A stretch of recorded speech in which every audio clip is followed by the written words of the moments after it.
शिष्य जिनकी पुनीत पावन शिव महापुराण की कथा संपूर्ण विश्व के कल्याण है। बाबा देवाधिदेव महादेव की कृपा से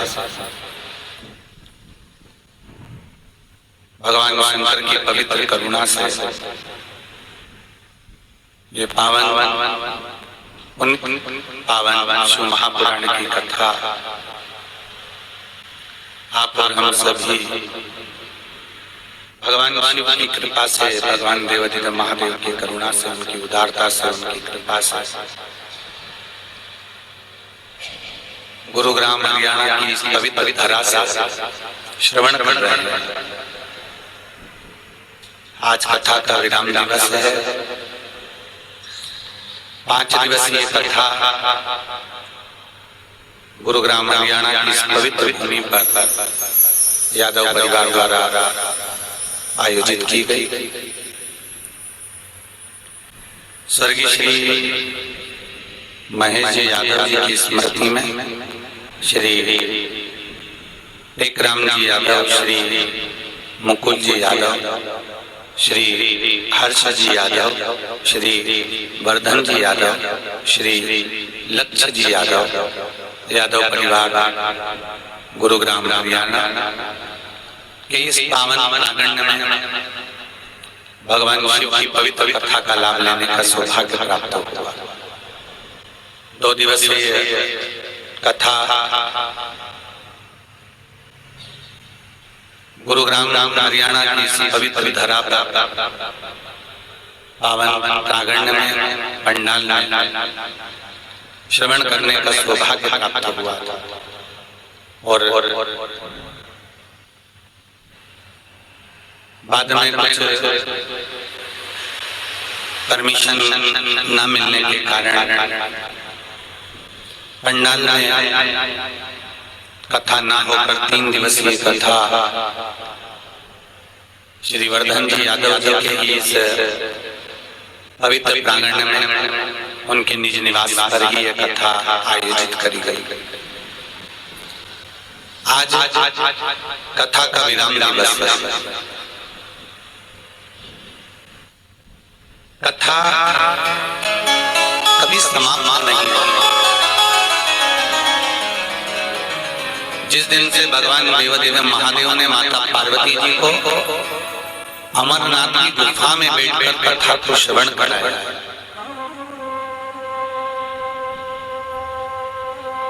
जिस दिन से माता पार्वती जी ने भगवान शंकर की पवित्र कथा का रसपान किया और जिस दिन से कथा माता पार्वती जी ने श्रवण करी है और भगवान देवाधिदेव महादेव ने जिसका वाचन किया, उस दिन से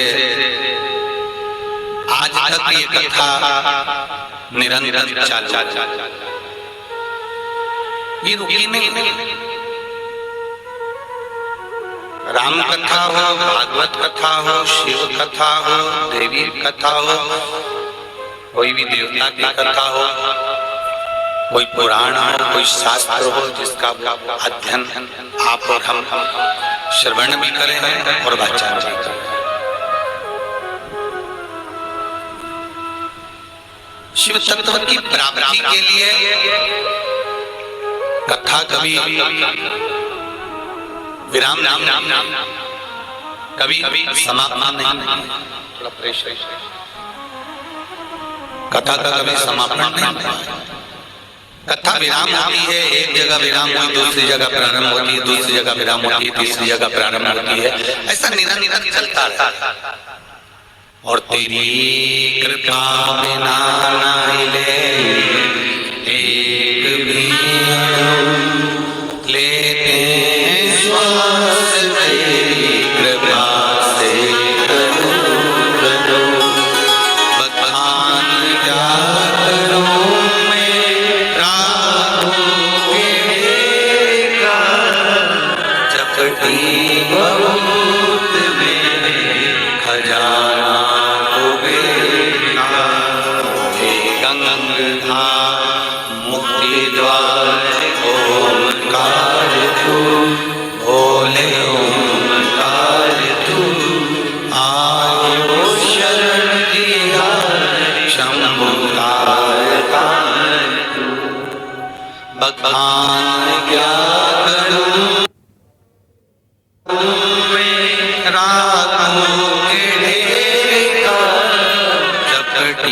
बबूत में खजाना कुबेरा, हे गंगाधर मुक्ति द्वार ओंकार तू, बोले ओंकार तू, आयो शरण दिहार शंभु का।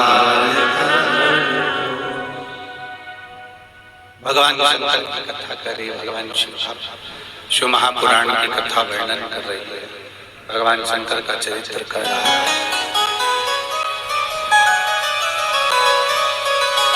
एक जगह पर विराम ली, दूसरी जगह प्रारंभ हो गई, दूसरी जगह विराम ली, तीसरी जगह प्रारंभ हो गई। इससे कथा निरंतर चलती है, निरंतर चलती।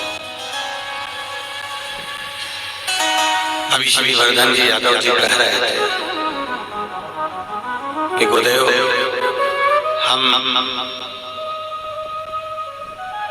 यहाँ कथा चल रही थी और कथा के पंडाल में, कथा के विराम पर जब पहुंचे तो वहाँ पंडाल में भले कथा नहीं हो रही थी, पर शिव भक्त वहाँ आकर प्रणाम कर कर नमन कर कुछ देर बैठ बाबा की स्तुति कर कर श्री शिवाय नमस्तुभ्यं बोल कर लोग वहां से,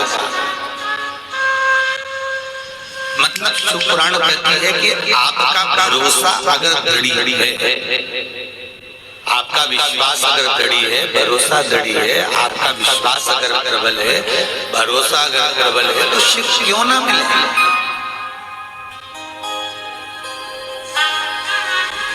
एक विश्वास के बल पर परमात्मा मिलता जरूर है। परमात्मा कभी ऐसा नहीं है कि मिलेगा नहीं। हाँ, ये जरूर है कि हम उसको अगर कहीं ना कहीं दिखावे से अगर प्राप्त करना चाहेंगे तो वो नहीं, हम उसको छल से पाना चाहेंगे तो वो भगवान नहीं। पर भगवान को पाने के लिए अगर आपका मन बिल्कुल एकदम साफ है, चित्त वृत्ति है, एकदम शांत है, आनंदमय है, आपका हृदय बिल्कुल एकदम निर्मल है, तो शिव आपको प्राप्त जरूर होगा। भगवान शंकर आपको मिलते हैं। थोड़ा टाइम लग सकता है, थोड़ा समय लग सकता है, पर शिव मिलेगा।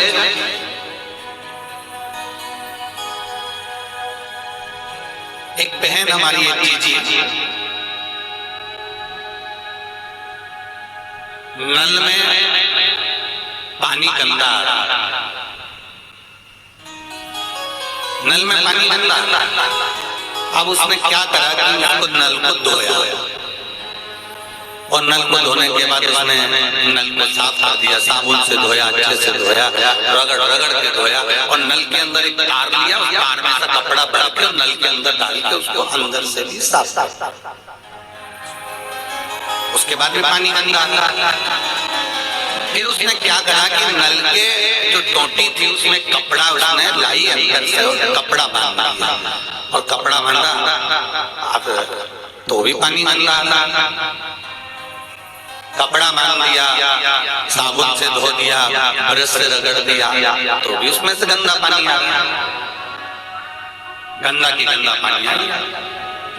अब बहुत देर तक हमने उसको कहा, जी कमरे में गंदा पानी आ रहा है, ये जिसमें आशीष गए और बोला कि इसमें गंदा पानी आ रहा है। अब उस बहन ने उसका नल धो दिया, नल को साबुन से धो दिया, नल का तार डालकर धो दिया, फिर आखिरी में उसने उसमें कपड़ा बांध दिया, पर उसमें से गंदा आना पानी बंद नहीं, फिर गंदा पानी आने लगा।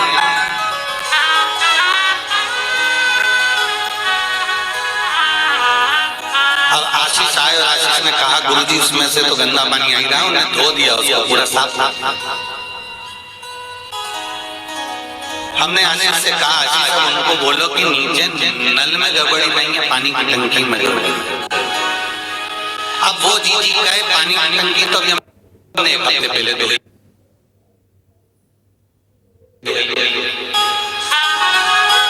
टंकी तो हमारी साफ।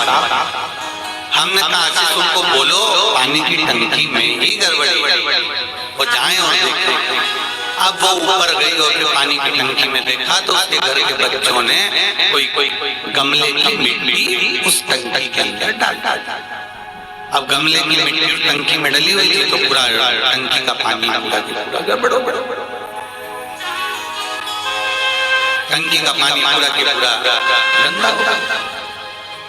अब पूरा टंकी का पानी जब गंदा हुआ, टंकी का पानी पूरा के पूरा गंदा हो रहा है तो शिव महापुराण की कथा भी यही कहती है कि हम टोटी तो बहुत साफ करते हैं, हम टोटी धो भी लेते हैं, हम नल को क्लीन भी कर लेते हैं, बट टंकी साफ नहीं कर पाते।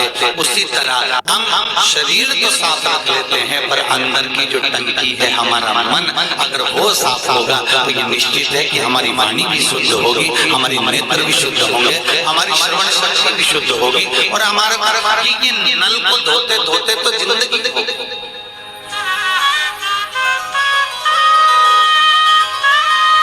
ये शरीर धोते धोते तो हमारा जीवन निकल गया।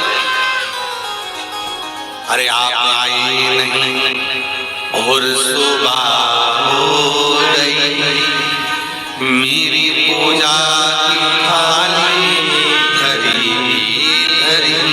रहे। आप आते नहीं ये बताते नहीं, बुलाने में कौन सी कमी रे। आप आए नहीं और सुबह। अब ये तो बताएं कि मैं आया क्यों नहीं, मेरे आने का कारण परमात्मा बताए। जब चित्तवृत्ति में लीजिए, नल को साफ कर रहे हो, टोटी को साफ कर रहे हो, पर वो नल टोटी साफ करने के बाद भी, नल टोटी साफ होने के बाद भी वो नल और टोटी क्लीन नहीं हो पा रही, वो नल और टोटी साफ नहीं हो पा रही।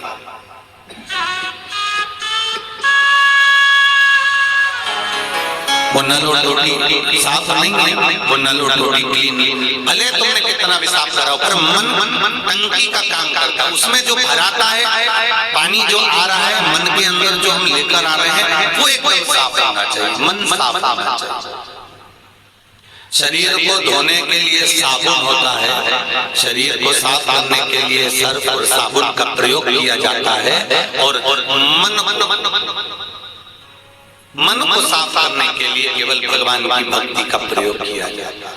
केवल भगवत भजन का, केवल नाम स्मरण का, केवल कीर्तन का, केवल मंत्र जाप का, केवल भगवत भजन का प्रयोग किया जाता है। भगवान की भक्ति का प्रयोग किया जाता है। कल हमारी जीजियों ने, कल हमारे पूरे विश्व में, पूरे भारत में और पूरे देश विदेश में, केवल देश में ही नहीं विदेश में भी, संपूर्ण देश विदेश में कल हरतालिका तीज का महोत्सव मनाया गया।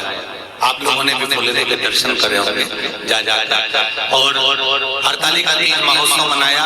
संपूर्ण विश्व की माताओं ने भगवान शंकर को रिझाया, संपूर्ण विश्व की माताओं ने भगवान शिव की आराधना की। हमारे बीच में संत श्री कमलदास जी महाराज जी पधारे हैं, उनके श्री चरणों में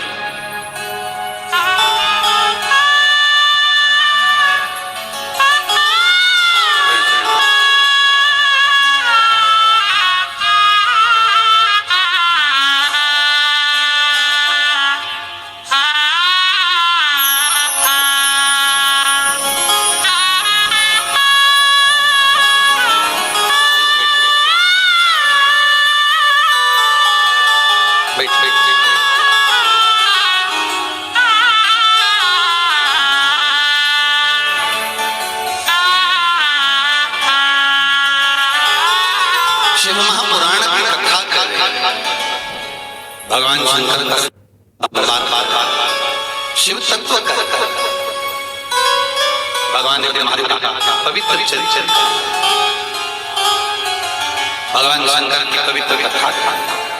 अपने मन को जितना निर्मल बना सकते हो, अपने मन को जितना साफ बना सकते हो, अपनी चित्त वृत्ति को जितना क्लीन कर सकते हो, अपने मन को जितना आनंदमय बना सकते हो उतना बनाने का प्रयास।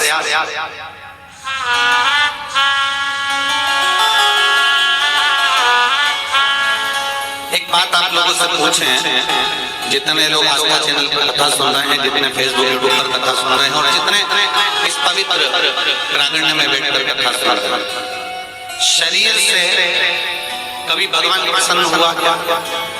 जम के बोलो जरा।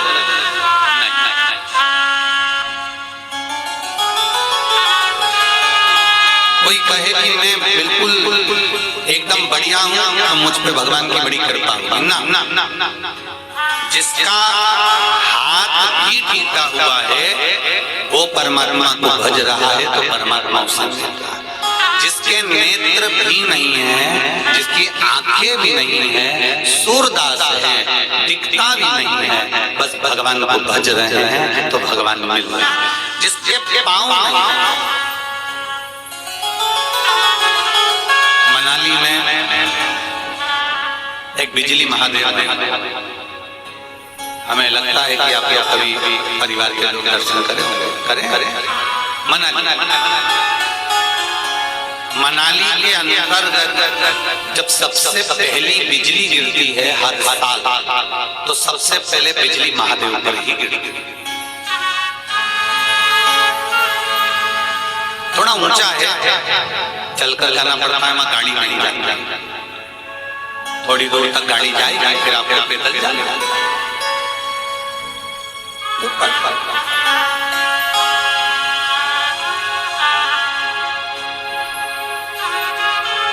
कभी देवदेव महादेव की कृपा होगी और ये शरीर अच्छा चलते रहेगा तो अपन बिजली महादेव से भी एक बार बाबा की भले छोटे से ऐसे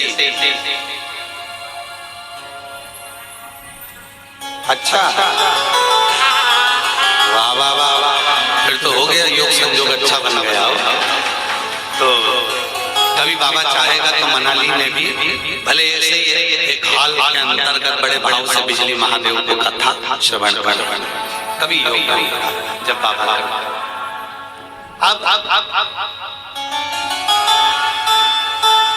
बिजली देवदेव महादेव पर महादेव के टुकड़े होते, छोटे छोटे टुकड़े होते हैं। फिर वहाँ अनाउंस होता है कि बाबा पर बिजली गिर गई है और वहाँ का एक परिवार जिसके पाँव में प्रॉब्लम रहती है, पाँव में तकलीफ होती है, वो ट्रेगल साइकिल से चलता है और वो मक्खन इकट्ठा कर उस माखन से शिवलिंग को जोड़ता है। और शंकर भगवान के शिवलिंग को जोड़ने के बाद भगवान देवदेव महादेव पर जब जल चढ़ाया जाता है तो वो शिवलिंग माखन का जुड़ा हुआ इतना प्रबल हो जाता है कि हाथी के पांव से और हाथी की सूंड से भी नहीं मिलता।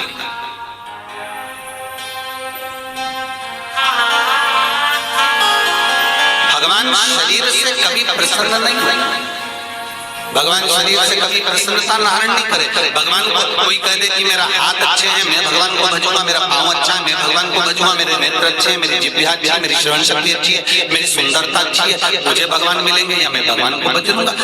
शिव महापुराण की कथा कहती है शरीर से परमात्मा कभी प्रसन्न नहीं हुआ, परमात्मा की प्रसन्नता तो तुम्हारे निर्मल मन से, परमात्मा की प्रसन्नता आपके भीतर के अच्छे स्वभाव से, परमात्मा की प्रसन्नता आपके निर्मल स्वभाव से। जितना अच्छा आपका मन होगा, जितनी अच्छी आपकी निर्मलता का भाव होगा, उतना परमात्मा आपके करीब में होगा। अशांति परमात्मा को दूर कर देती है। और सबसे ज्यादा आजा मनुष्य ऐसा कौन मानव है संसार में? कितने लोग संसार में जो बिल्कुल शांति से, सारा दुनिया संपूर्ण विश्व कहीं ना कहीं किसी न किसी रूप की अशांति है। पूरी दुनिया में कहीं ना कहीं किसी न किसी रूप में अशांति भीतर समाहित। और 5 स्थान बताए हैं अशांति के आने के। भगवान देवदेव महादेव ने माता पार्वती जी को 5 स्थान अशांति आने के बताए कि 5 स्थान से अशांति आती है। पहला संसार, दूसरा संपत्ति से, तीसरा संबंधों से, चौथा स्वास्थ्य से और पांचवा संतान से। अब एक एक समय भगवान देवती ने महादेव करें कि 5 स्थान ऐसे हैं पार्वती जहाँ से अशांति हम नहीं भी लाना चाहते, हम शांत रहना चाहते हैं, हम अपने चित्त को निर्मल रखना चाहते हैं, हम बहुत आनंद में रहना चाहते हैं, हम बहुत स्वस्थ के आनंद के साथ रहना चाहते हैं, पर ये 5 स्थान से अशांति हमारे भीतर प्रविष्ट करती है। पहले नंबर पर है संसार। संसार से तुम जितनी कामना करोगे ये संसार के लोग उतना ही तुमको धोखा देंगे, उतना ही धोखा देंगे और उतना ही तुमको अशांत कर देंगे।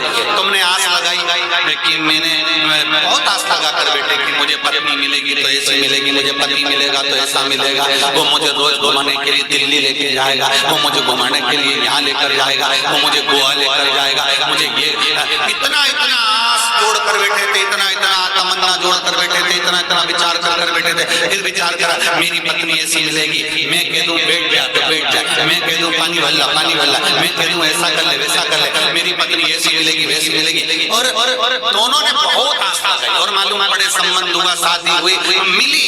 अब जैसे मिली वो तो तुमको मालूम है, क्या बता। संसार के लोगों से फिर आस लगी कि मैंने इसके लिए ऐसा करा है तो ये मेरे लिए ऐसा करेगा, मैंने इसको ऐसा किया है तो ये मेरे लिए ऐसा करेगा। फिर मन में अशांति आ गई क्योंकि वो नहीं कर पाए। तुम जो कर सकते हो तुम्हारे हाथ में, तुम्हारे भाग्य में, तुम्हारी लेखनी में उस परमात्मा ने, विधाता ने लिखा कि तुझे इतने लोगों को भोजन कराना है, तुम्हारे विधाता ने लिख दिया कि तुम्हें इतने लोगों को पानी पिलाना है। ये विधाता का लिखा होगा, ये अपना नहीं। ये सियोर वाला महाराज या संसार का कोई व्यक्ति लिख नहीं सकता। ये अगर घर के अंदर वर्धन जी वो 2 दिन की कथा पंडाल में हुई, 3 दिन की और हो सकती थी, पानी तो बाद में गिरना बंद हो गया और हो सकती थी, पर विधाता ने कहीं उन लोगों के भाग्य इतने प्रबल होंगे इस घर के, कहीं इस घर का कोई ग्रह आनंदमय होगा, इसलिए बाबा ने 3 दिन की कथा यहाँ करवा दी और बाबा की कृपा हो गई। तो ये हम लिखने वाले नहीं है, ये वो विधाता लिखता है। उसने क्या लिखा है, कैसे लिखा है, कब लिखा है, ये वर्णन उसके ऊपर निश्चित है।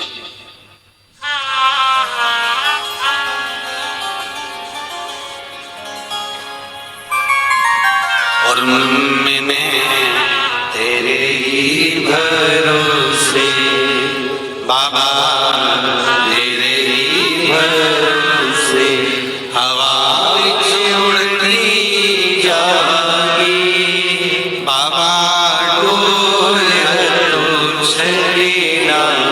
कटी जावागी, भोले मैं तेरी शंभो में हवा बिच उड़ती जावागी, बाबा डोर हर डोर चढ़ी ना में कटी जावागी। ये उसके ऊपर निश्चित करता है, उसके ऊपर निर्भर करता है उसने क्या लिखा है। 5 से प्रवेश करते हैं। थोड़ा ढीले कम कर प्रेशर, ढीले कम करो और प्रेशर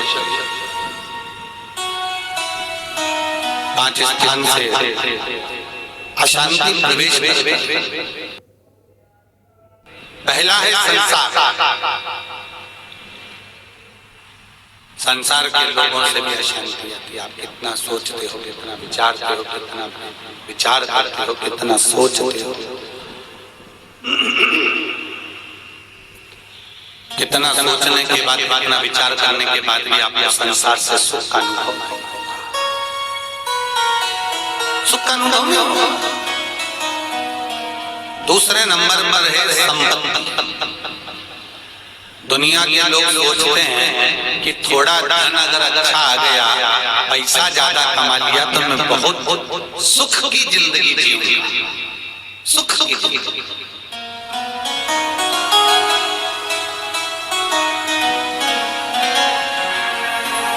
मेरे पास अगर थोड़ा दौलत ज्यादा आ गई, धन ज्यादा आ गया, संपत्ति ज्यादा आ गई तो मैं सुख ना।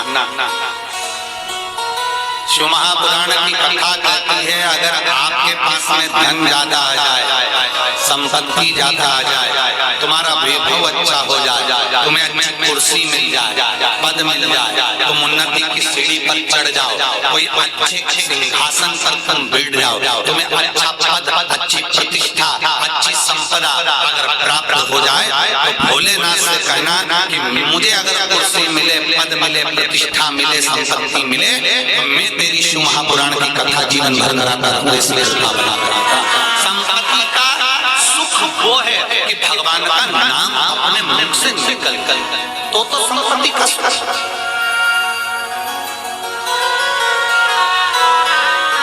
संपत्ति बढ़ रही है, धन बढ़ रहा, संपत्ति बढ़ती है, धन बढ़ता है, और मालूम पड़े अंदर का सुख बेचैनी चली गई।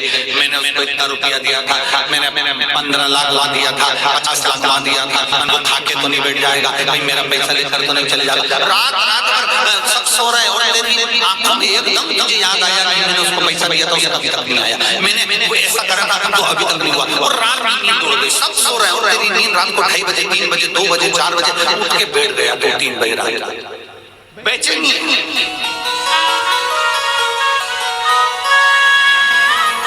बेचैनी में पड़ा। अशांति आने के 5 स्थान में से पहला है संसार, दूसरी है जम के बोलो संपत्ति। संपत्ति अगर आए, वैभव अगर आए, कुर्सी अगर मिले, सत्ता अगर मिले, तुम्हें पद प्रतिष्ठा भोलेनाथ जी की कृपा से अगर मिल जाए, ये प्रयास करना कि हमारी संपत्ति से, हमारी कुर्सी से, हमारी प्रतिष्ठा से, हमारे पद से हम भगवान का कितना भजन कर सकते। दुनिया के लोगों के मुख से हम कितना शिव नाम निकलवा सकते। ये शिव महापुराण करा, शिव महापुराण करी क्या? शिव महापुराण ने केवल एक कार्य करा, बच्चा बच्चा, बूढ़ा बूढ़ा, जवान युवान, बूढ़ा बच्चा, सबके मुख से श्री शिवाय नमस्तुभ्यम निकल लिया। इस शिव पुराण ने करा घर के बच्चे से लेकर बूढ़े व्यक्ति सबसे एक लोटा जल शंकर जी पे चढ़वा दिया। शिव महापुराण ने करा क्या? शिव महापुराण ने ये करा कि आज घर के अंदर रहना कैसे है, घर के अंदर कैसा व्यवहार होना चाहिए, कैसे रहना चाहिए, भगवान का व्रत कैसे करना चाहिए, शिव को जल कैसे चढ़ाना चाहिए, शंकर की स्तुति कैसे करना चाहिए, ये शिव महापुराण ने हमने सिखाया। ये शिव पुराण हमें सिखा रहा है।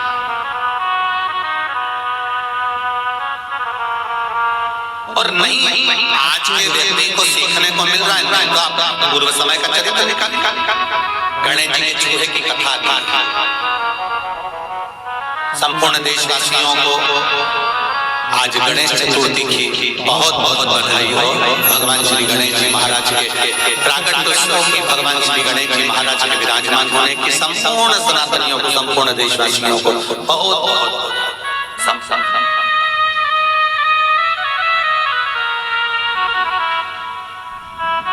शिव महापुराण ने समझाया, शिव महापुराण ने ज्ञान प्रदान किया। और नहीं तो एक पुराना चरित्र है सोभरी ऋषि। सोभरी जिनकी धर्म पत्नी का नाम मनोमयी। सोभरी ऋषि और मनोमयी दोनों शिव की आराधना के बिना एक दिन भी नहीं निकलता। सोभरी ऋषि अगर भगवान शंकर की आराधना करना भूल जाए तो मनोमयी भगवान शंकर की आराधना में नहीं। दोनों पति पत्नी का नियम था, सोभरी ऋषि का भी और मनोमयी।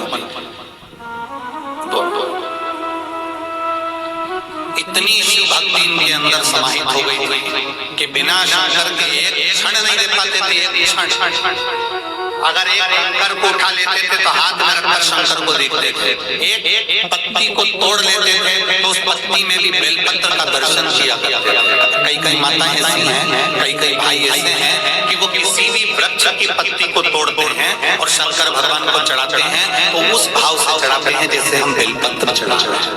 नहीं उसके पास में बेलपत्री, पर वो कोई भी पत्ती चढ़ा रही है तो शिव के भाव से कि बेलपत्र के भाव से।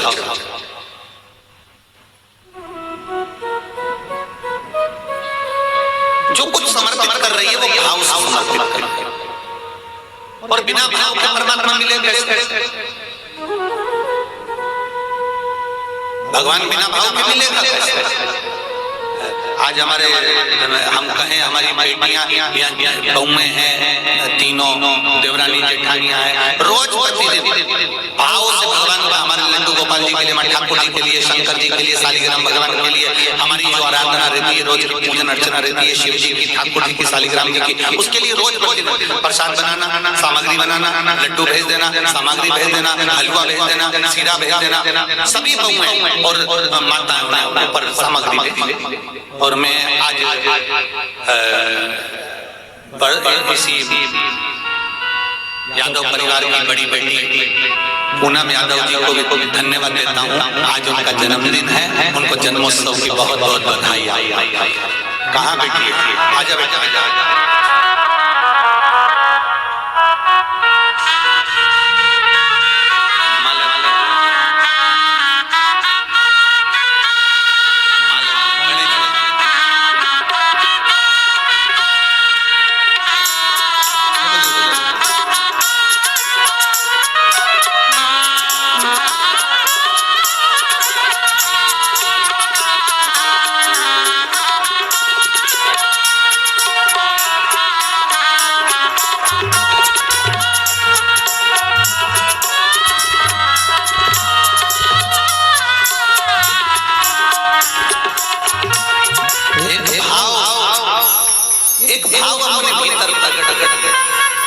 और बिना भाव का परमात्मा कभी नहीं मिलेगा,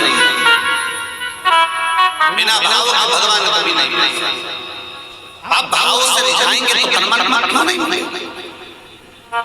सोबरी ऋषि और उनकी धर्म पत्नी मनोमयी दोनों का एक भाव है। दोनों भगवान शंकर की भक्ति में डूबे रहते थे, शिव शिवती करते रहते, दिन भर भगवान शंकर के गुणगान करते दिन भर।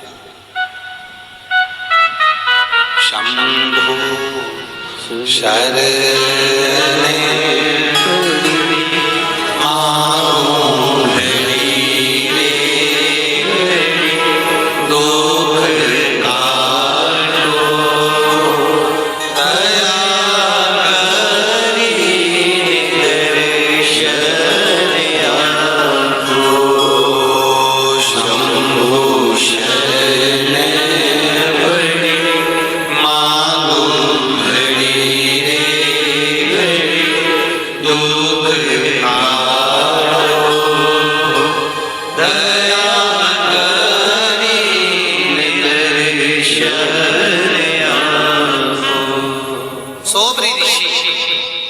और मनोमय दोनों शिव की आराधना में दोनों।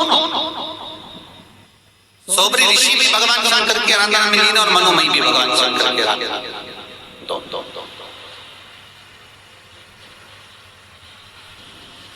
अब एक क्रोंच गंधर्व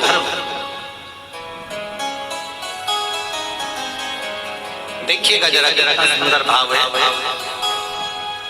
शिव महापुराण की कथा क्या कहती है? दुनिया के लोगों को समझाने का कार्य करती है कि शंकर का भजन कैसे, शिव की स्तुति कैसे। क्रोंच गंधर्व है, देवलोक में रहता, इंद्रलोक में रहता, गंधर्व है, गंधर्व लोक में रहता।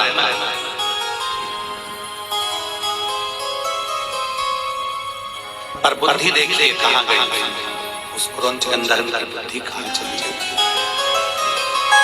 उस क्रोंच गंधर्व की बुद्धि कहाँ मारी गई जरा देखिए। जब सोबरी ऋषि भगवान शंकर की भक्ति में डूबकर शिवलिंग का, पार्थिव शिवलिंग का निर्माण करा, दोनों पति पत्नी ने मिलकर पार्थिव शिवलिंग का निर्माण कर दोनों ने पूजन करी। पूजन करने के बाद सोबरी ऋषि अपनी धर्म पत्नी मनोमयी से कहते हैं कि लाओ मैं शंकर भगवान का विसर्जन कर आता हूँ, तुम मुझे दे, मुझे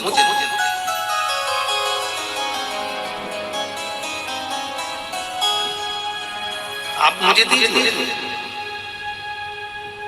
शिव विसर्जन की एक रीति है।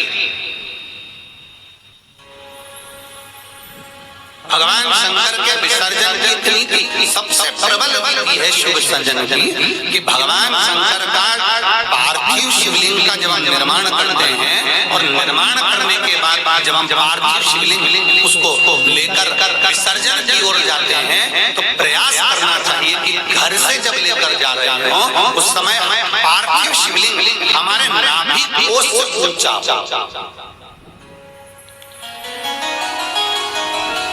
समझ में आया?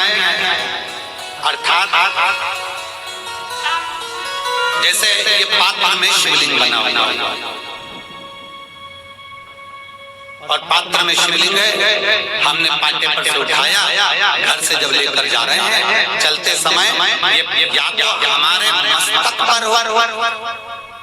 नाभि कोश ऊंचा या हृदय तक हो, कंठ तक हो, वक्षस्थल तक हो, उदर तक हो, पर नाभि से नीचे वो शिवलिंग हमारे नहीं होना चाहिए, घर से ले जाए।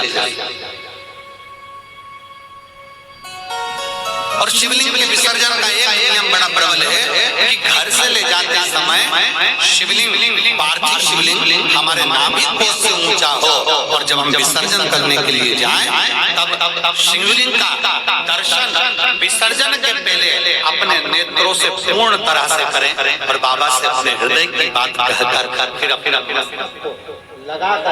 मस्तक लगाने के बाद फिर उस शिवलिंग का विसर्जन अपनी मनोकामना कहते हुए बाबा से उस शिवलिंग का फिर विसर्जन कर ले जाते समय नाभि कोश से ऊंचा हो। विसर्जन के समय पर अपने नेत्रों से बाबा का पूर्ण दर्शन किया जाए। पूर्ण दर्शन कैसे होता है? शिवलिंग के पूर्ण दर्शन का महत्व क्या बताया उसको भी समझ लीजिए। भगवान शंकर के पूर्ण शिवलिंग के दर्शन का महत्व अर्थात ये शिवलिंग, ये जलाधारी, बीच में अशोक सुंदरी, राइट गणेश, लेफ्ट कार्तिकेय, ऊपर से जो जल बहता है वो जया विषहरा शामली बारी दौतली देव। अब जब आप भगवान शंकर का पार्थिव शिवलिंग बनाते हो तो ऊपर जलाधारी थोड़े आपका केवल शिवलिंग है और जलाधारी, तो आप उसका जब दर्शन कर रहे हैं तो पूर्ण दर्शन का मतलब है जब हम विसर्जन करने जाते हैं तो सबसे पहले जो भगवान का जल स्थल है जिसको हम कहते हैं जलाधारी, गणेश जी, कार्तिकेय, अशोक सुंदरी का स्थान, पहले हम उसका दर्शन करते हैं। फिर अपनी निगाह को घुमाकर हम गोल घुमाकर वापिस उसी स्थान पर आते हैं अपनी दृष्टि से और फिर बाबा का यहीं से दर्शन करते हुए हम शिवलिंग का दर्शन करते हैं। जो हम विसर्जन करने गए हैं उसका हम जब दर्शन करें तो दर्शन करने के बाद हम शिवलिंग का दर्शन कर अपने मन की कामना कहकर मस्तक से लगाकर फिर बाबा का हम विसर्जन करते हैं तो हमारे हृदय की कामना मेरा देवती देव महादेव पूर्ण करता है। चलो एक छोटा सा प्रश्न है, मुझे उम्मीद है कि मेरी जीजियां यहाँ बैठी हैं उत्तर जरूर देंगी। छोटा सा प्रश्न, जगन्नाथ जी गए हो, द्वारका जी कभी गए हो, कभी किसी आप कहीं भी बड़े तीर्थ में जाएं, आप काशी जी जाएं, आप किसी बड़े वहां पर एक मंदिर होता है साक्षी गोपाल, या कोई देवता होते हैं साक्षी मान। जगन्नाथ जी जाएंगे तो साक्षी गोपाल जी बने, उज्जैनी जाएंगे तो साक्षी गोपाल जी बनेंगे, काशी जाएंगे तो साक्षी गोपाल जी बनेंगे। साक्षी गोपाल का मतलब क्या होता? आप काशी में गए, जल चढ़ाया, उज्जैनी गए, जल चढ़ाया, आप जगन्नाथ जी गए, आपने भोग लगाया, दर्शन किया और साक्षी गोपाल का मतलब होता है कि साक्षी गोपाल जी के सामने जाकर खड़े हो गए, आपने दर्शन कर लिए, मतलब आपकी दृष्टि से ये साक्षी हो गया कि आप जगन्नाथपुरी आए थे और बाबा का आपने दर्शन किया। आप काशी आए थे, आपने बाबा का दर्शन किया, आप उज्जैनी आए थे, आपने बाबा का दर्शन किया। उसी तरह हमने प्रदोष के दिन शिवलिंग बनाया, पूजन करी, संकल्प लिया, आराधना करी, सब कुछ हम शाम के समय जब विसर्जन करने जा रहे हैं, विसर्जन करते समय जब नेत्र से हम बाबा का दर्शन करते हैं तो ये साक्षी हो जाती है कि मैंने बाबा को बुलाया और मैंने मेरे बाबा से अपने मन की बात की और मेरे बाबा ने वो स्वीकार करा, मैं बाबा को विसर्जन करता। तो ये साक्षी है हमारे जन की, हमारी दृष्टि, हमारी साक्षीता देती है। आज के जमाने में अगर आधार कार्ड बनता है तो सबसे पहले नेत्र दृष्टि पर हमारे को कैमरा लगाया जाता है कि अपनी आंखों को निकाला जाता है, देखा जाए, अपनी आंखों से देखो कि क्या साफ, फिर उससे मालूम पड़ता है कि ये वही व्यक्ति है क्या, साफ करी जाती है कि ये वही व्यक्ति है क्या, ये लीलाबाई है कि कमलाबाई है कि कौन है, इससे पहचाना जाता है नेत्र से। नेत्र साक्षी देते हैं। तो हम जब भगवान का विसर्जन करने के लिए जाते हैं, विसर्जन करते समय हम भगवान की ये जलालाली का दर्शन करते करते करते करते यहाँ से यहाँ, फिर दर्शन करते करते शिवलिंग का दर्शन कर प्रणाम कर हृदय से लगाकर फिर हम उसका विसर्जन कर देते हैं। अर्थात हम साक्षी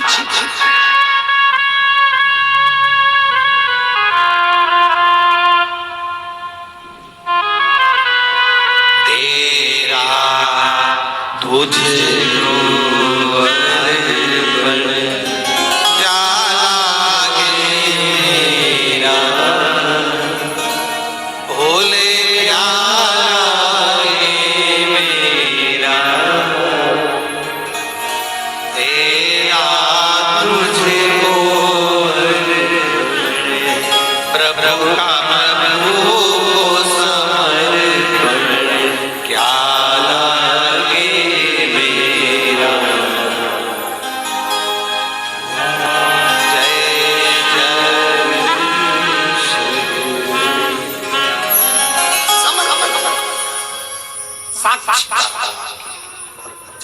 साक्षीता होगी, जब आप दृष्टि से दर्शन कर कर प्रणाम कर कर बाबा मन की बात कर कर विनय कर जब विसर्जन करेंगे तो देवाधिदेव महादेव उसको स्वीकार जरूर करेंगे।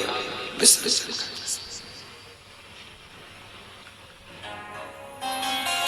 सोबरे ऋषि ने अपने धर्म पत्नी मनोमयी से कहा,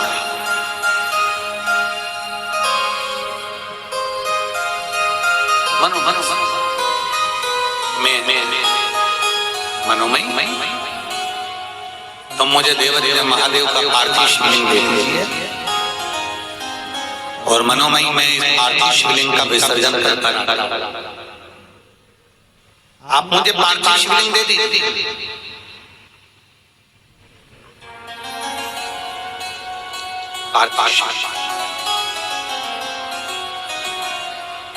बड़े भाव से जा रहे हैं सोबरे ऋषि, मस्तक पर सोबरे ऋषि के पार्थिव शिवलिंग है। पार्थिव लिंग जब तक सिर पर रहता है 12 ज्योतिर्लिंग का भार तत्व हमारे ऊपर रहता है।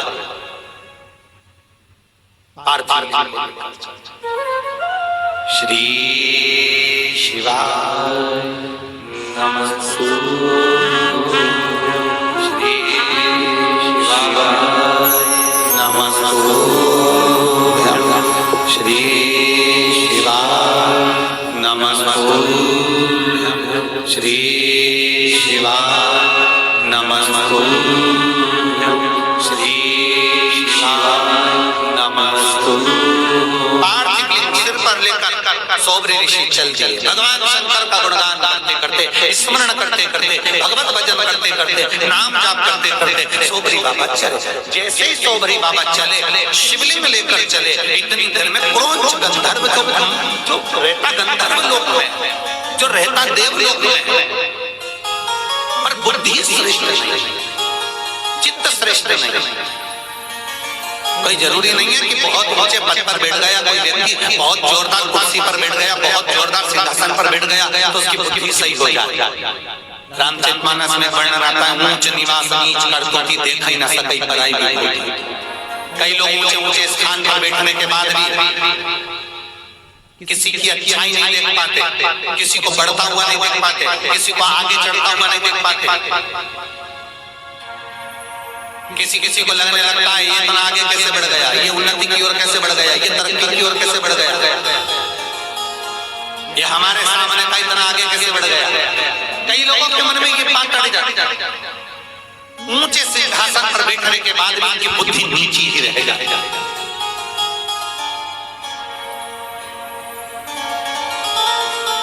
एक शब्द आता है, लोग उसको कहते हैं बड़ा नीचा व्यक्ति है, बड़ा नीचा। नीचा व्यक्ति का मतलब वो नीचा सोच, उच्च उच्च सोचे तो ऊंचा व्यक्ति कहलाएगा, नीचा सोच रहा है उसकी बुद्धि नीची सोच रही है।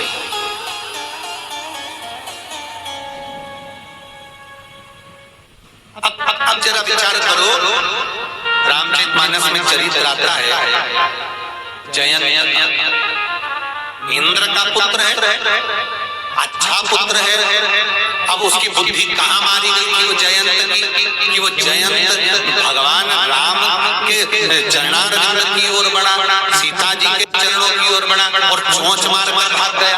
जरा विचार करिए, तुझे मालूम है कि ये भगवान है, तुझे मालूम है तेरे पिताजी कह रहे हैं कि ये परमात्मा है, तेरे पिताजी कह रहे हैं कि ये नारायण है, तेरे पिताजी कह रहे हैं कि लक्ष्मी है, तो तुझे जाकर चोंच मारने की जरूरत क्या थी?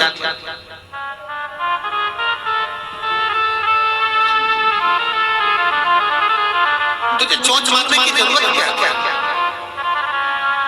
अर्थात फिर आखिरी में भोगना किसको पड़ा? कौन को भोगना पड़ा? जयंत दौड़ते दौड़ते अपने पिता के पास गए, पिताजी ने धक्का देकर निकाल दिया, मैं नहीं बचा सकता। जयंत दौड़ते दौड़ते ब्रह्मा जी के पास गए, ब्रह्मा जी ने मना कर दिया। सबके पास जयंत घूमते रहे, आकाश मंडल में घूमते रहे, बाण उनके पीछे चलता रहा। जयंत भागते भागते थक गए, जब देव ऋषि नारद के पास गए, गुरु जी हमें बताओ, हमारे पीछे बाण आ रहा है। भगवान देव ऋषि नारद ने कहा कि जिसके चरण में चोंच मारी है, जिसका अपमान करा है, वहीं जा। और वहां गए, प्रणाम करा, क्षमा कर दो, तो भी एक आंख का बना ही दिया, तो भी एक आंख चली गई, एक आंख समाप्त हो गई। अर्थात व्यक्ति अपने अपने पद पर बैठकर, अपनी प्रतिष्ठा पर बैठकर धर्म का अहित करने का सोच लेता है कि कहीं ना कहीं मैं किसी न किसी रूप में चोट पहुंचा दूं, मैं किसी न किसी रूप में इसका मान प्रतिष्ठा नीचे कर दूं, और ये नहीं सोचता कि तेरा बाद में क्या होगा। इसलिए कहा जाता है तेरा क्या होगा रे कालिया। उसको समझ नहीं पाता, उसको जान नहीं पाता। इसलिए शिव महापुराण की कथा कहती है, अपने अपने चारों को आप कितने भी ऊंचे पद पर बैठ जाओ, कितनी ऊंची पदवी पर बैठ जाओ, कितनी भी ऊंची प्रतिष्ठा पर बैठ जाओ, कितने भी ऊंचे सिंहासन पर बैठ जाओ, पर इतना जरूर याद रखना कि हम उस सिंहासन पर बैठकर कोई गलत तो नहीं कर रहा है, हम सिंहासन पर बैठकर कोई गलत कार्य तो नहीं कर रहा है।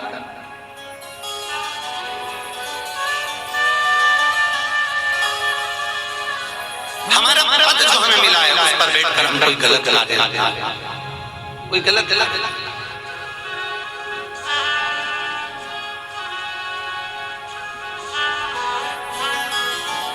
महाराज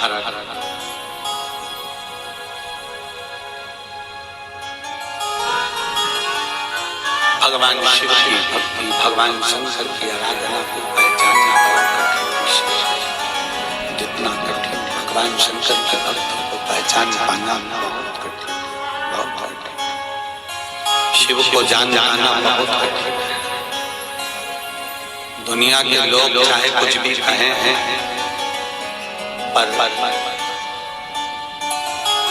शिव की निंदा करने वाला, शिव भक्त की निंदा करने वाला, शिव भक्त की आंख में आंसू लाने वाला, शिव भक्त के भाव को नहीं समझने वाला, शंकर की कथा को नहीं जानने वाला, वो किसी न किसी रूप में निंदा या गलत कर बैठता है। पर उसका जो बुढ़ापा होता है, अंत गति जो होती है, वो बड़ी तड़क तड़क कर निकलती है, बड़ी पहचान नहीं।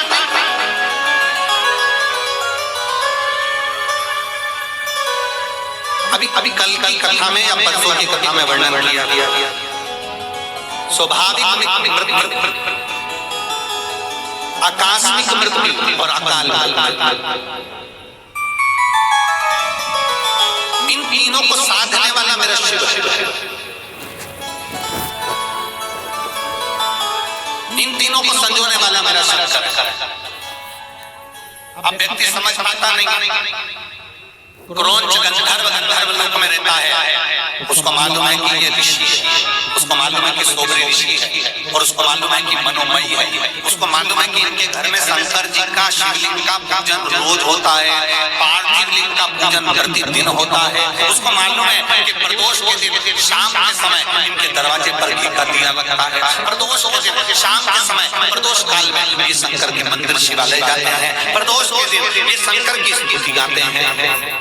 उसको मालूम है जो समझ गया उसको एक पत्र दे।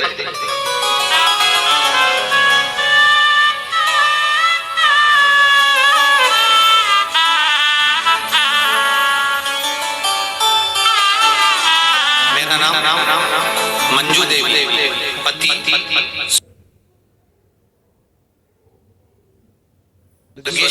राजेश प्रसाद, मेरा मोबाइल नंबर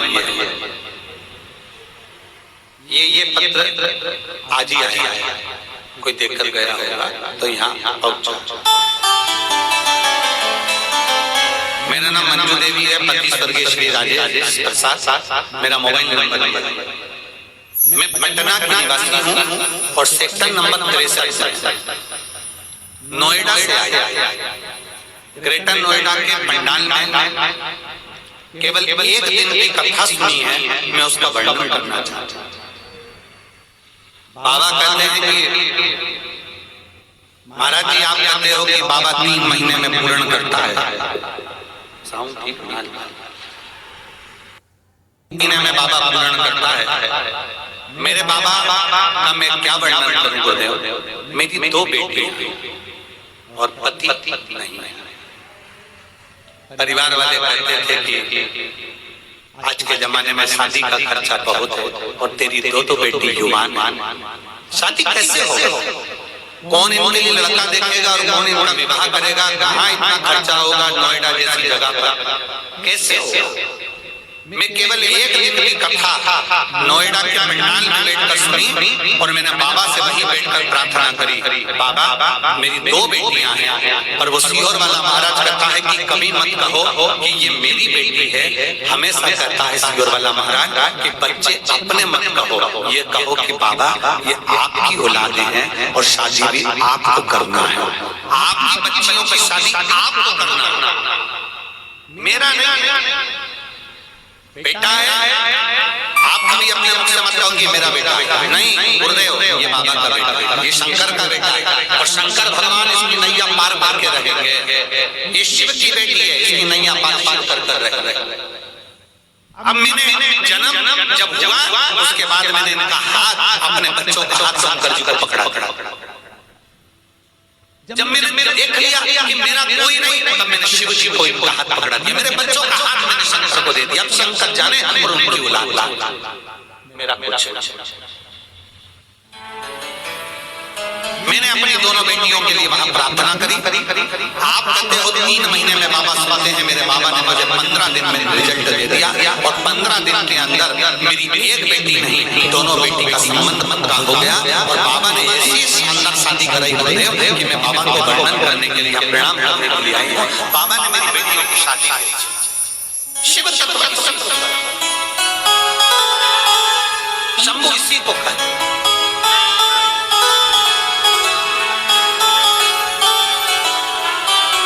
लाइन अच्छी है, मेरे बाबा दया करना,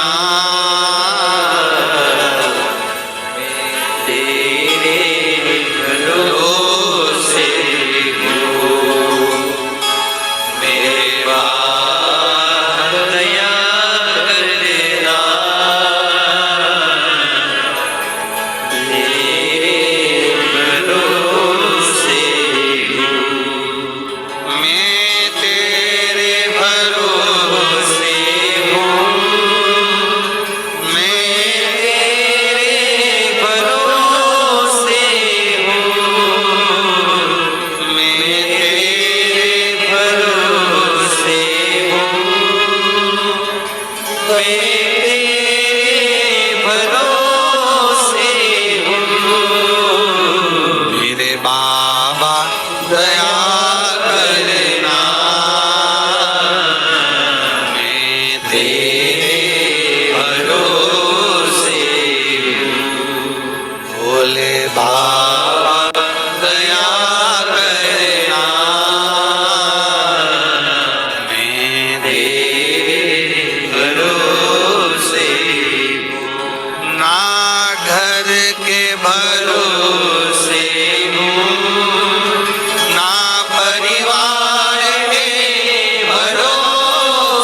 दया करना,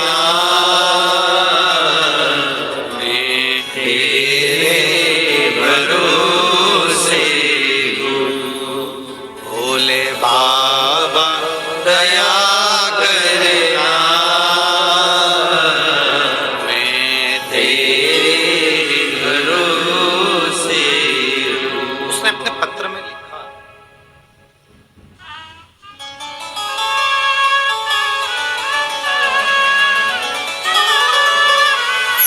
मेरी दोनों बेटियां शादी हो गई।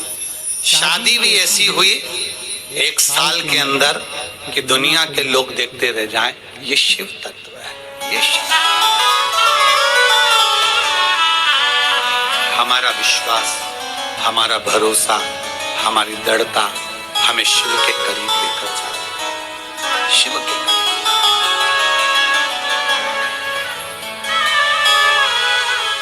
गलत करने वाला व्यक्ति ये नहीं सोचता कि मैंने कितना गलत कर दिया,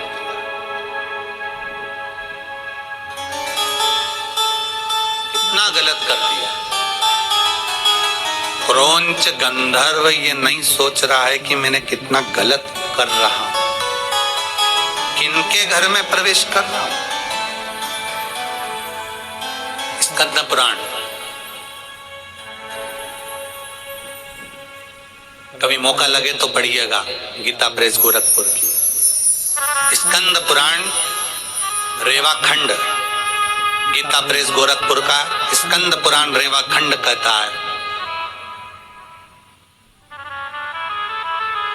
जिसके घर में शंकर का शिवलिंग विराजमान रहता है, जिसके घर में सिर्फ रोज उसके हंडे का पानी, मटके का पानी, घर का पानी 1 लोटा भरकर शिवालय तक जाता है, उस घर की पहरेदारी स्वयं भगवान शंकर के गण वीरभद्र करते हैं। उसके घर की पहरेदारी स्वयं शंकर के गण वीरभद्र करते हैं।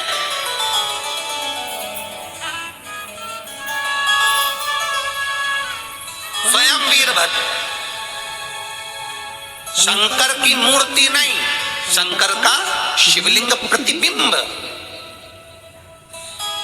स्कंद पुराण का रेवा खंड कहता है, जिसके घर में शिवलिंग है, जिसके बीच में एक समय आया था जब किसी ने कह दिया था कि घर में शिवलिंग नहीं रखना चाहिए, लोगों ने उठा उठाकर शंकर जी के शिवलिंग को विसर्जन कर दिया। बीच में आया था एक समय कि लोगों ने विसर्जन कर दिया था शिव जी का, पर नहीं। हम फिर निवेदन करेंगे, सीहोर वाले महाराज को अगर आप सुनते हो, सीहोर वाले महाराज को आप फॉलो करते हो, उसको सुनते हो, कथा श्रवण करते हो, तो हम तो कहेंगे कि अपनी जिंदगी में एक बार जितनी पुराण है सारे पुराणों का अध्ययन करो और सब पुराण पढ़ो। स्कंद पुराण पढ़ो, शिव पुराण पढ़ो, लिंग पुराण पढ़ो, नर्मदा पुराण पढ़ो, तुम्हारी जितनी मर्जी पढ़े, विष्णु पुराण, अग्नि पुराण, पद्म पुराण, ब्रह्म विवर्त पुराण, ये सारे पुराणों का अध्ययन करो। हमसे लोग कह देते हैं, क्यों महाराज जी आप इतनी सारी बातें बताते हो, शिव पुराण में तो हमें पढ़ने को मिलती ही नहीं है, तो तुम अकेली क्या शिव पुराण में से शिव पुराण बोली जाती है? अगर शिव पुराण की कथा करने के लिए यहाँ हम बैठे हैं, यहाँ भोलेनाथ ने अगर बिठाया है, तो वो कथा केवल शिव पुराण की नहीं रहेगी, उसमें से स्कंद पुराण, नर्मदा पुराण, लिंग पुराण, एक एक पुराण का अध्ययन में से उसमें से जो अच्छा निकलता है वो आपके सामने दिया जाता है, आपके सामने।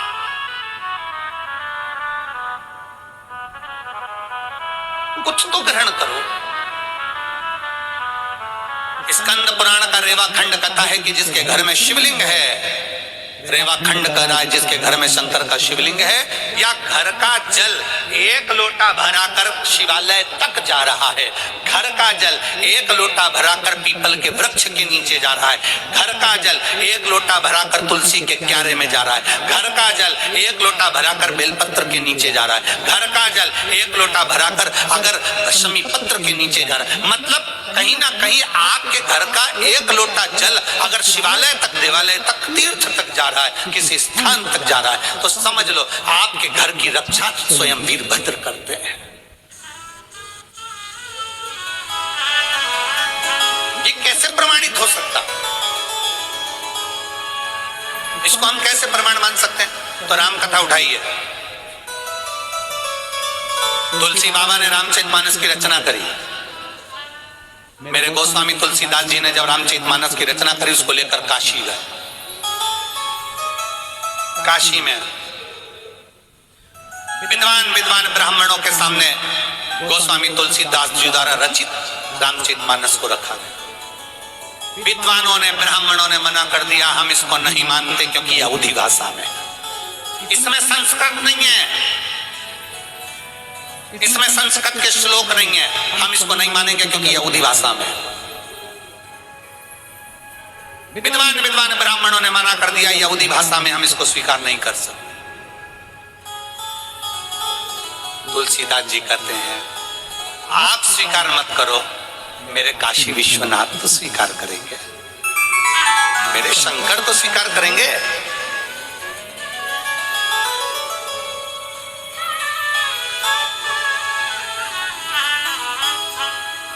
दो दिन की कथा पंडाल में हुई और प्रशासन जब मना कर दिया, तब वर्धन जी ऊपर बैठे थे कक्ष में और आशीष से बात कर रहे थे। दुर्गेश, आशीष, ये लोग बैठे बात कर रहे थे।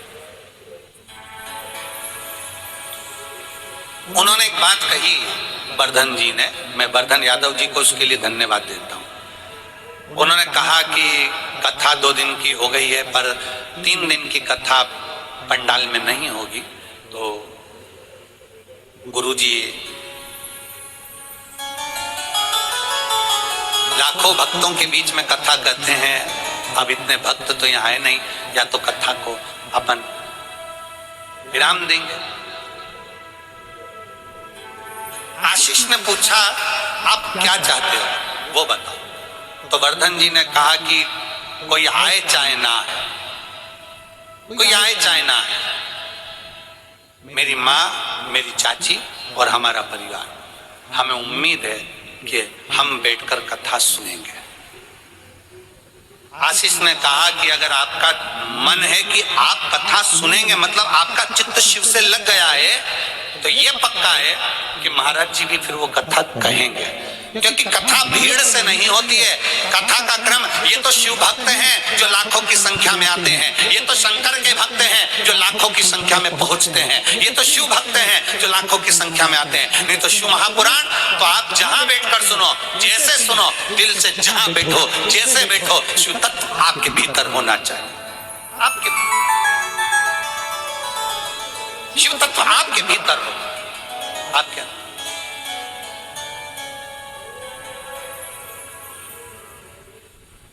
इतना विद्वान। अब यहाँ तुलसीदास जी द्वारा रचित रामचरितमानस को जब कहा कि आप नहीं स्वीकार करते कि रामचरितमानस अवधी भाषा में है, इसमें संस्कृत नहीं है, तुम मेरी लिखी अवधी भाषा की रामचरितमानस को स्वीकार नहीं करते, तो मेरा शिव तो स्वीकार करेगा, मेरा शंकर तो स्वीकार करेगा, मेरा भोलेनाथ तो स्वीकार करेगा। बस यही होना चाहिए। भोजन किसके लिए बनाया? शंकर जी के लिए। हमारी नीचे से माताएं जी कह देती हैं विकास पंडित जी को, नीचे से विकास जी कहते हैं हमारे गुरुजी ये घी नहीं खाते, मक्खन नहीं खाते, इतना सारा ये तेल घी नहीं, इतने में नीचे से माताएं कहती है हमने बनाया है ना, तुम तो लेकर जाओ। वो खाए ना खाए उनकी मर्जी, वो पाए ना पाए उनकी मर्जी, तुम तो ले जाओ। वो नहीं पाएंगे, भोलेनाथ जी तो पाएंगे, बाबा को तो भोग लगेगा, तुम लेकर जाओ। अर्थात हमने जो भोजन बनाया वो शिव जी के लिए बनाया, गुरु जी तो बाद में है, पहले शंकर जी के लिए, ठाकुर जी के लिए, शालिग्राम भगवान के लिए, उनके लिए बनाया हमने, बाद में गुरु जी के लिए, पहले भगवान के लिए। तुलसीदास बाबा ने कह दिया, गोस्वामी तुलसीदास जी ने कह दिया, आप मेरी रामचरितमानस को स्वीकार नहीं करते, अवधी भाषा में लिखी है, पर मेरा शिव तो स्वीकारेगा। इतने में सारे विद्वान ब्राह्मणों ने कहा, तुलसीदास जी आपकी लिखी हुई इस रामचरितमानस को हम स्वीकार नहीं करते, तो भोलेनाथ क्या स्वीकार करेंगे, काशी विश्वनाथ क्या स्वीकार करेंगे। इतने में सारे ब्राह्मणों ने विचार करा, चलो ठीक है, काशी विश्वनाथ के मंदिर में सारे वेद पुराण शास्त्र रखे जाएंगे और उसके पास में रामचरितमानस रखी जाएगी। पर चतुरता क्या करी इनने, जब रामचरितमानस को रखा तो साइड में नहीं रखा, रामचरितमानस को सबसे नीचे रख दिया और सारे वेद पुराण शास्त्र रख दिए उसके ऊपर और लगा दिया मंदिर में ताला। तुलसीदास जी पहुंचे अपनी कुटिया में, ब्राह्मण जन पहुंचे अपने भवन में। तुलसीदास जी ने हाथ जोड़कर कहा, हे मेरे बालाजी, हे मेरे श्री हनुमान जी, कि पवन तनय संकट हरन और मंगल मूरत राम लखन सीता सहित हृदय बसहु सुर। श्री हनुमान जी महाराज से कहा, हे हनुमान जी महाराज, मैंने तो तुम्हारे भरोसे, क्योंकि तुम शिव का रूप हो, हनुमान तुम शंकर हो, इसलिए ये रामचरितमानस आज काशी विश्वनाथ के मंदिर में रखी है। अब ये अच्छी है नहीं है, स्वीकार करेंगे नहीं करेंगे मैं नहीं जानता। तुलसीदास बाबा बैठ गए, राम राम राम राम राम राम जपने लगे, शिव की स्तुति करने लगे, शंकर का गुणगान करने लगे, बाबा को याद करने लगे। इतनी देर में दूसरे दिन जब ताला खुला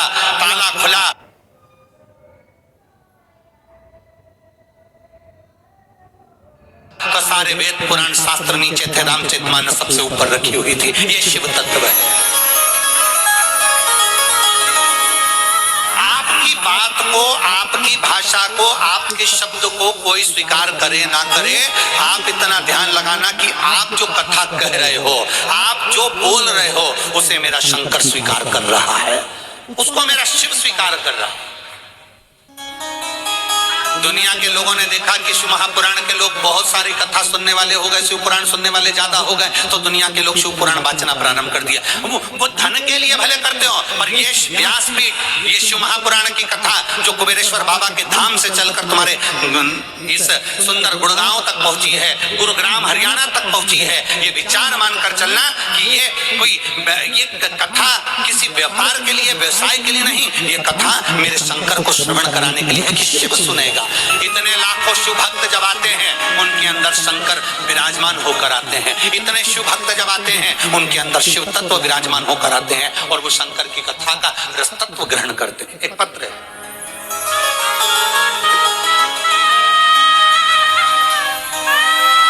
ये भी आज ही आया। मेरा नाम रजनी अरोड़ा है, मेरे पति का नाम अनिल अरोड़ा है, मैं बादशाहपुर की रहने वाली हूँ। आप ही हैं? अच्छा,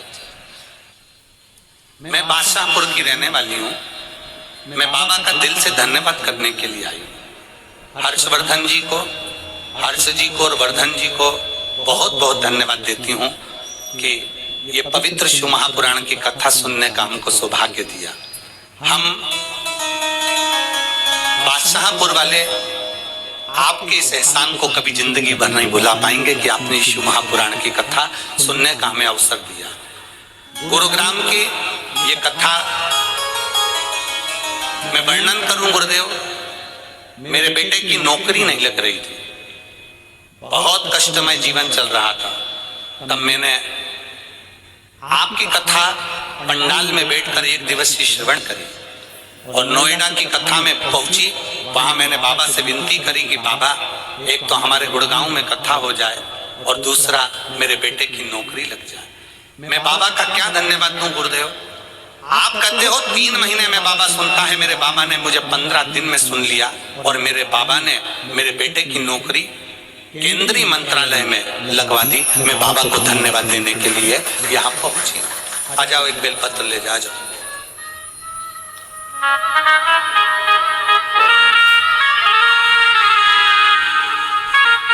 बैठ नहीं, बस ऐसे आ जाओ ऐसे।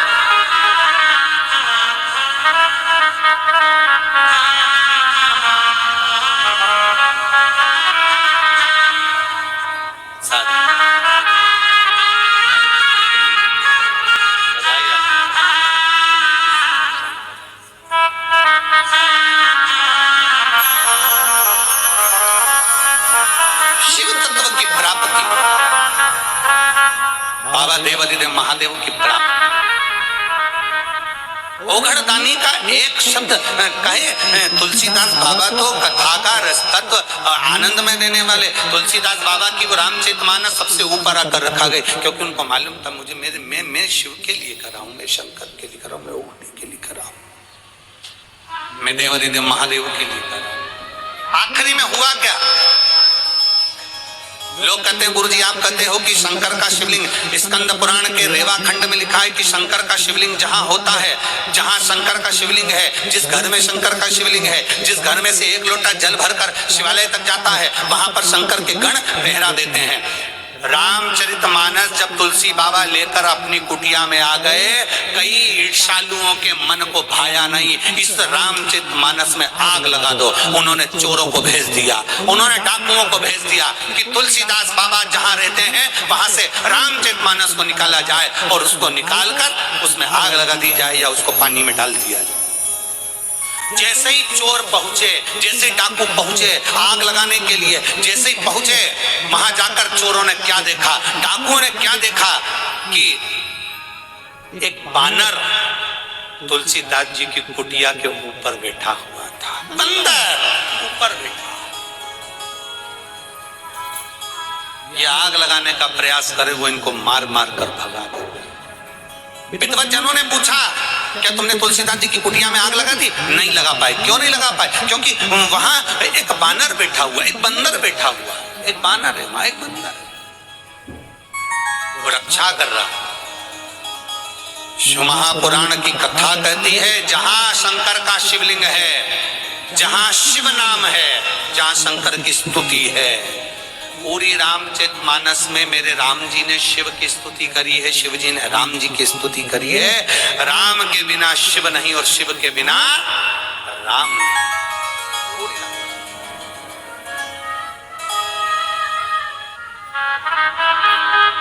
राम शिव, भगवान शंकर की स्तुति कर। तो यहाँ एक बानर रक्षा करता है और यहाँ स्कंद पुराण का रेवा खंड कर रहा है, स्कंद पुराण का रेवा खंड वर्णन कर रहा है, स्कंद पुराण का रेवा खंड कर रहा है कि आप भगवान शंकर की स्तुति में, भगवान शंकर के भजन में अगर डूबे हो, आपके घर में अगर शिवलिंग विराजमान है, आपके घर में से एक लोटा जल अगर शंकर के शिवालय तक, मंदिर तक जा रहा है, चिंता मत करना, तुम्हारे घर की पहरेदारी जैसे तुलसीदास जी के घर की पहरेदारी हनुमान जी करते हैं, वैसे तुम्हारे घर की पहरेदारी स्वयं शंकर के गण करते हैं, भगवान शिव के गण करते हैं। आप अपनी भक्ति में, आप अपनी अलमस्ती में रहिए।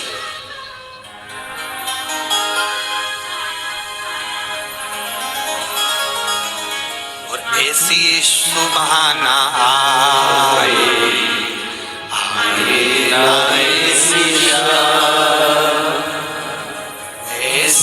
सुबहाना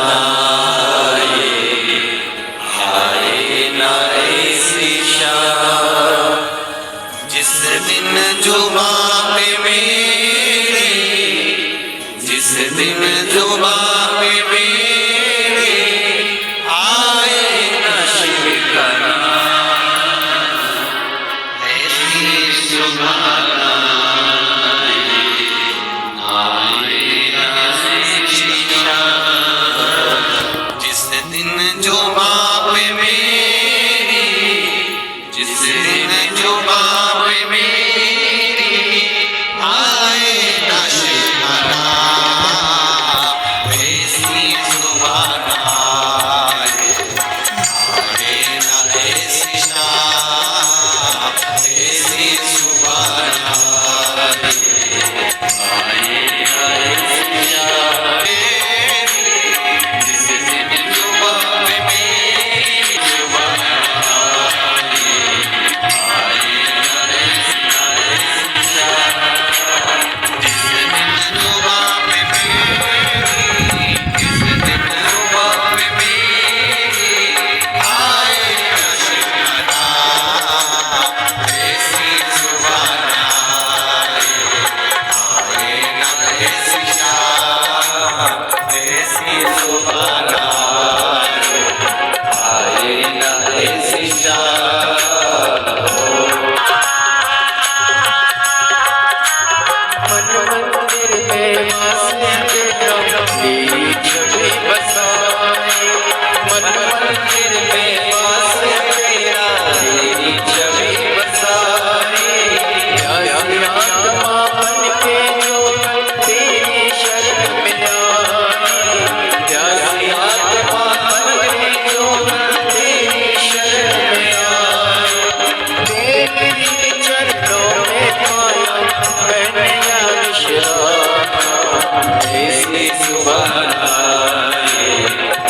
आनंद लेते हुए विराजमान होकर बड़े भाव के साथ, आज गणेश चतुर्थी है, रिद्धि सिद्धि के देव भगवान श्री गणेश जी महाराज आप सभी के घरों में विराजमान हो रहे हैं।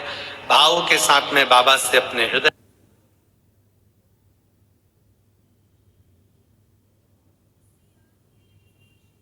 की बात दिल के बड़े प्रेम से बाबा से विनय करेंगे। आप और हम सब मिलकर भगवान शंकर के मूल स्मरण का श्री शिवाय नमस्तुभ्यम का स्मरण करेंगे।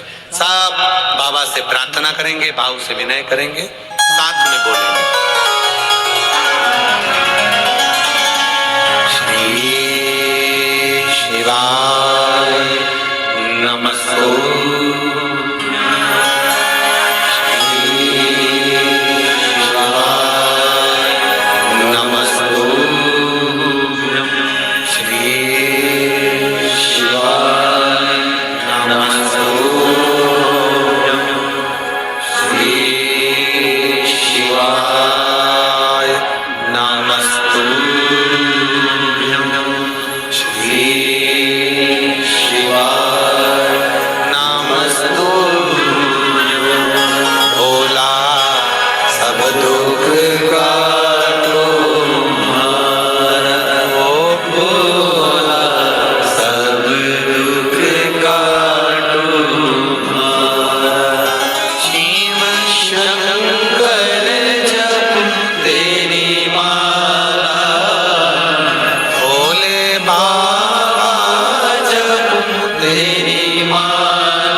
हृदय से भगवान शिव से भाव से कहें। शिव स्वीकार करते हैं, भगवान उघड़दानी शिव शिव है कि खाली ना जाता कोई दर से तुम्हारे, खाली ना जाता कोई दर से तुम्हारे, मैं भी खड़ी हो नदी बारे पसारे, अपने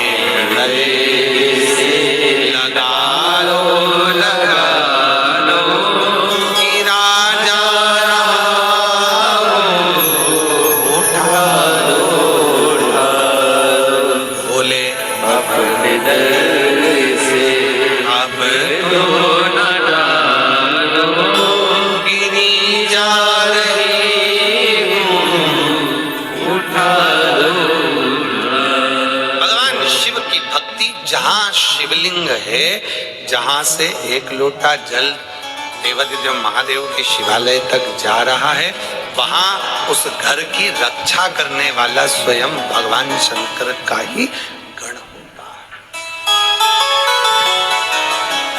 मेरे जितने शिव भक्त भगवान शंकर की कथा का रसपान करने वाले, जितने शिव जी की कथा को श्रवण करने वाले शिव भक्त हैं, उन सब से निवेदन करूंगा कि प्रतिदिन अपने घर से एक लोटा जल अपने नजदीक में जो शिवालय है वहां लेकर जरूर जाओ, अवश्य लेकर।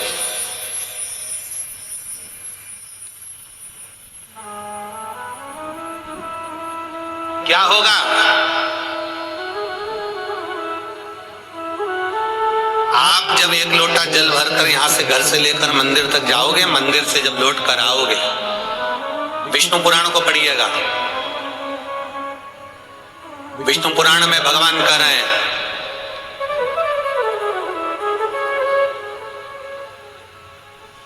लक्ष्मी जी को जब भगवान नारायण दे दिए गए, लक्ष्मी जी की मां माता ख्याति देवी, भगवान विष्णु जी की सासू जी, ख्याति देवी तो शंकर जी को मानती थी और ख्याति देवी ने यह संकल्प लिया था कि मैं अपनी बेटी का विवाह शिव जी के साथ करूंगी, लक्ष्मी मैं शंकर जी को दूंगी। पर भगवान शंकर जी ने लक्ष्मी जी के मन की दशा जान ली थी कि वो नारायण से स्नेह करती है, तो नारायण के साथ में भगवान शंकर ने ख्याति देवी से कहकर लक्ष्मी जी का विवाह करवाया। लक्ष्मी जी चरणों में पड़ गई कि मुझे आज्ञा करो, मुझे आप आज्ञा दो, मैं आपके लिए क्या कर सकती हूँ, मैं क्या करूं आपके लिए, आपने मुझे नारायण दिया है, आपने मुझे नारायण दिया है, मैं आपके लिए क्या कर सकती हूँ। घर की एक एक बहू को अपनी सास और ससुर का धन्यवाद देते रहना चाहिए, जिन्होंने, जैसे लक्ष्मी जी कह रही हैं आपने मुझे नारायण दिया, मैं आपके लिए क्या कर सकती हूँ, ऐसा आपको कहना चाहिए। आपने हमारे को अच्छे पति दिए हैं, हम आपके लिए क्या करें, ये बताओ।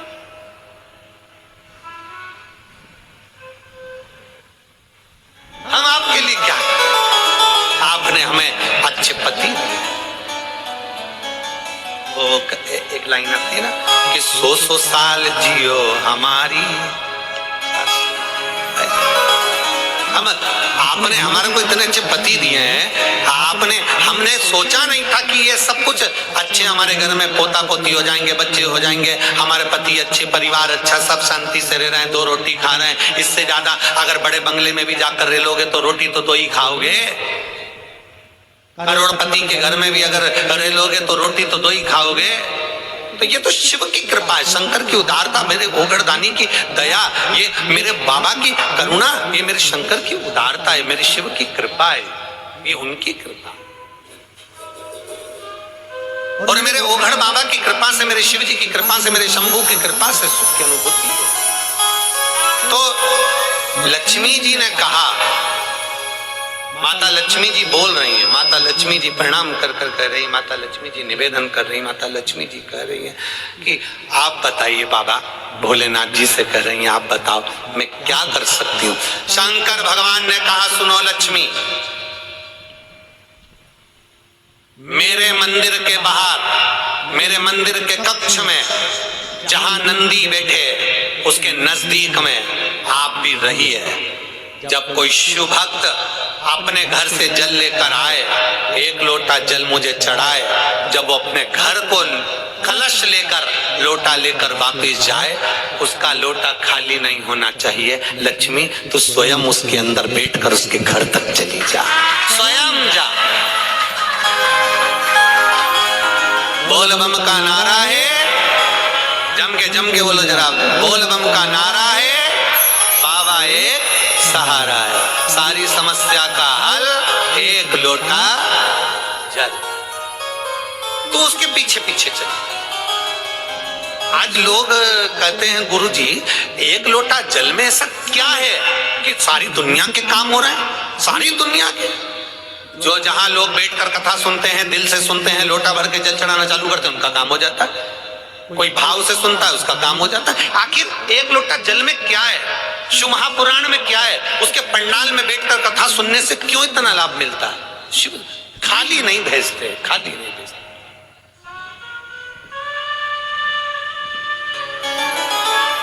और ये कथा जो श्री वर्धन जी यादव जी, यादव परिवार करा रहा है गुड़गांव में, ये तो आज विराम हो जाएगी। 12 तारीख से सीहोर में जो 7 दिवसीय कथा है वो चलेगी अग्रवाल धर्मशाला में। जो सीहोर के लोग हैं वो अग्रवाल धर्मशाला में श्रवण करेंगे। और बाहर से भी अगर कोई शिव भक्त वहां पहुंचते हैं तो उनसे निवेदन है, इतनी जगह तो धर्मशाला में रहती नहीं है, फिर भी आप भाव से सुन सकते हो तो कुबेरेश्वर धाम पे आराम से रुको, कुबेरेश्वर धाम पर भोजन करो और कथा सुनने के लिए अग्रवाल धर्मशाला पहुंचो और वापिस वहां पहुंचो, मना नहीं। वो 18 तारीख तक चलेगी, फिर 20 तारीख से 24 तारीख तक छत्तीसगढ़ में प्रारंभ हो जाएगी, फिर 26 तारीख से 2 तारीख तक फिर वो कथा बड़े आनंद के साथ नांदगांव नासिक जिले के अंतर्गत महाराष्ट्र में प्रारंभ हो जाएगी 1 बजे से 4 बजे तक। कथा का रसतत्व अपने भीतर होता है। शंकर भगवान का चढ़ाया गया 1 लोटा जल सारी समस्या का हल है, ये निश्चित है। एक एक पुराण में, एक एक शास्त्र में देख लीजिए, पंडित जी पूजन कराने बैठेंगे तो लोटा पास में रखेंगे। जन्म से लेकर माता के घर में जब अपना जन्म होता है, माँ के गर्भ से हम जन्म लेते हैं, पैदा होते हैं, उस समय से लोटा काम आता है। छठी की पूजन कराना है, ये पूजन कराना है, वो पूजन कराना है, कलश सिर पे लिया, पूजन कराई, उस दिन से कलश, उस दिन से लोटा चालू होता है। आखिरी में व्यक्ति मरता है तो लोटे में भरा के गंगा जल पहुंच जाता है। लोटा शुरू से चला, आखिरी तक चला, और सारी समस्या का हल 1 लोटा जल। बस वो जल, 1 लोटा जल जो हम शिव को दे रहे हैं, वो साधारण नहीं, वो सहज नहीं।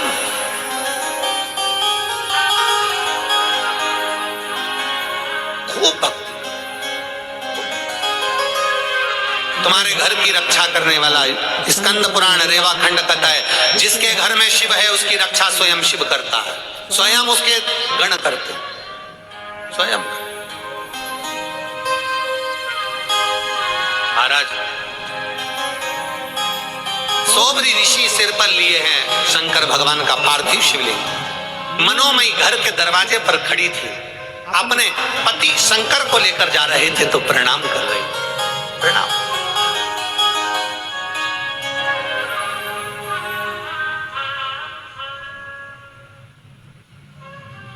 शंकर जी को लेकर जैसे सोबरी ऋषि गए, मनोमयी घर के अंदर, मनोमयी क्रौंच गंधर्व आ गया।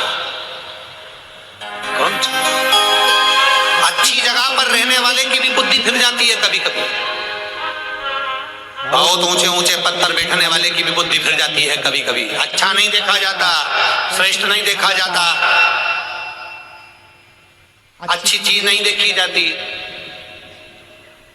बुद्धि फिर गई, बहुत बुद्धि फिर गई।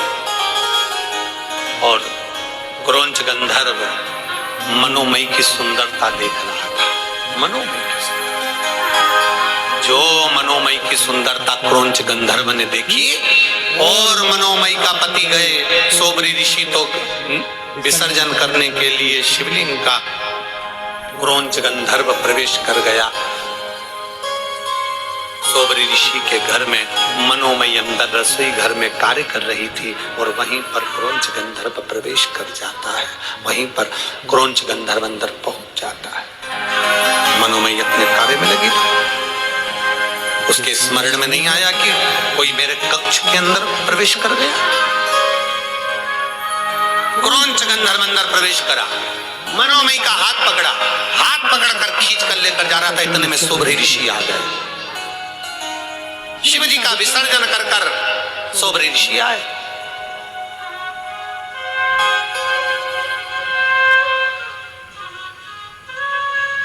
और सोबरी ऋषि जैसे ही विसर्जन कर कर आए, आकर जो देखा तो हाथ का पात्र सोबरी ऋषि का नीचे गिर गया। मेरी पत्नी का हाथ पकड़कर, मनोमयी का हाथ पकड़कर कोई लेकर जा रहा।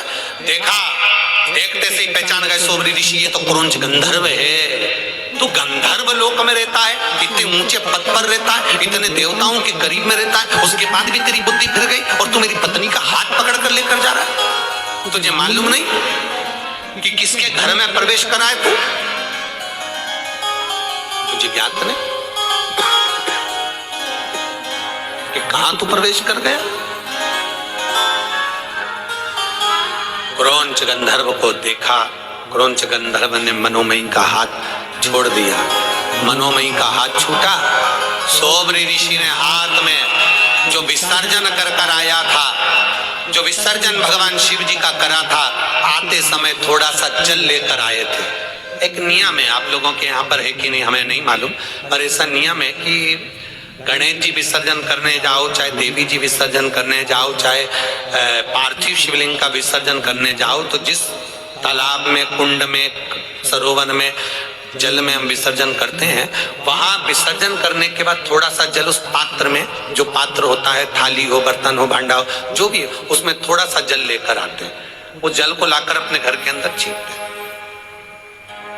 क्यों? और ये बात हमने कथा में भी कही, कई बार कही कि शंकर जी को जल चढ़ाने के लिए जाओ, जल चढ़ाने के बाद थोड़ा सा जल अपने कलश में जरूर लेकर आओ, खाली मत आइए, थोड़ा सा लेकर आइए,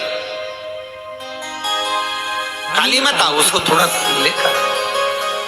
अब सोबरी ऋषि के हाथ में वो जल का पात्र था, उन्होंने हाथ में जल लिया और जल लेकर उन्होंने श्राप दे दिया, रे क्रौंच गंधर्व मैं तुझे श्राप देता हूं, हे क्रौंच मैं तुझे श्राप देता हूं, तू गंधर्व होकर ऊंचे पद पर बैठने के बाद, ऊंची प्रतिष्ठा में बैठने के बाद भी तूने मेरी पत्नी को छलना चाहा, मैं तुझे श्राप देता हूं।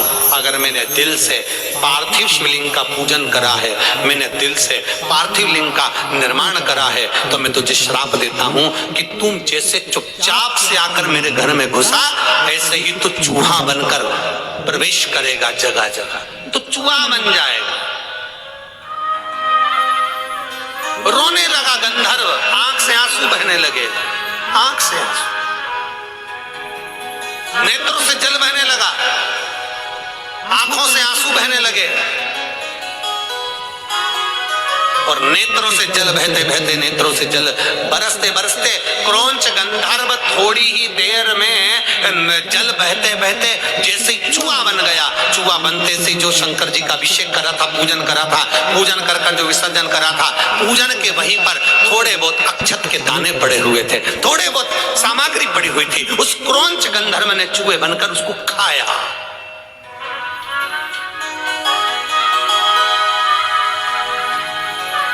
और अब सौंप दिया इस जीवन का सब भार तुम्हारे हाथों में, हे यार तुम्हारे हाथों में, और जीत तुम्हारे हाथों में। अब सौंप दिया इस जीवन का सब भार तुम्हारे हाथों। जगत को सुखी देखना चाहते हो तो स्वयं सुखी रहिए। एक प्रसंग आता है, एक पति बीमार पड़ गया, पत्नी उसको लेकर डॉक्टर के पास गई, और पत्नी जब उसको लेकर डॉक्टर के पास गई तो डॉक्टर ने उसको चेक करा और चेकअप कर कर कहा तुम्हारे पति को आराम की बहुत जरूरत है, बहुत, तुम्हारा पति बहुत बीमार है, इसको आराम की बहुत जरूरत है, इसको आराम करना है। मैं ये नींद की गोली लिख रहा हूं, ये लेकर जाना।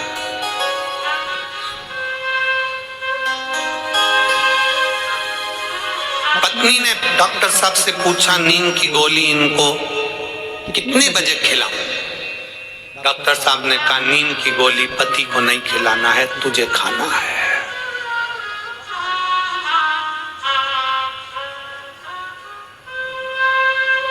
तुझे खाना, इसको आराम की जरूरत है, गोली तू खा।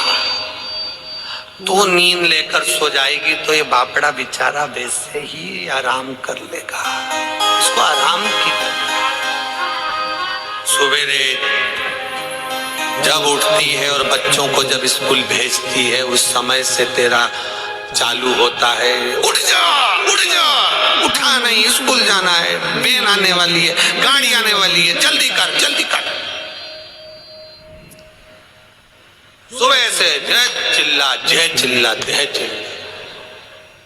इतने में सास की नेत्र खुल जाते हैं, वो कहती है टिफिन में बना दूंगी, तू बच्चों को तैयार कर, तू कर तैयार।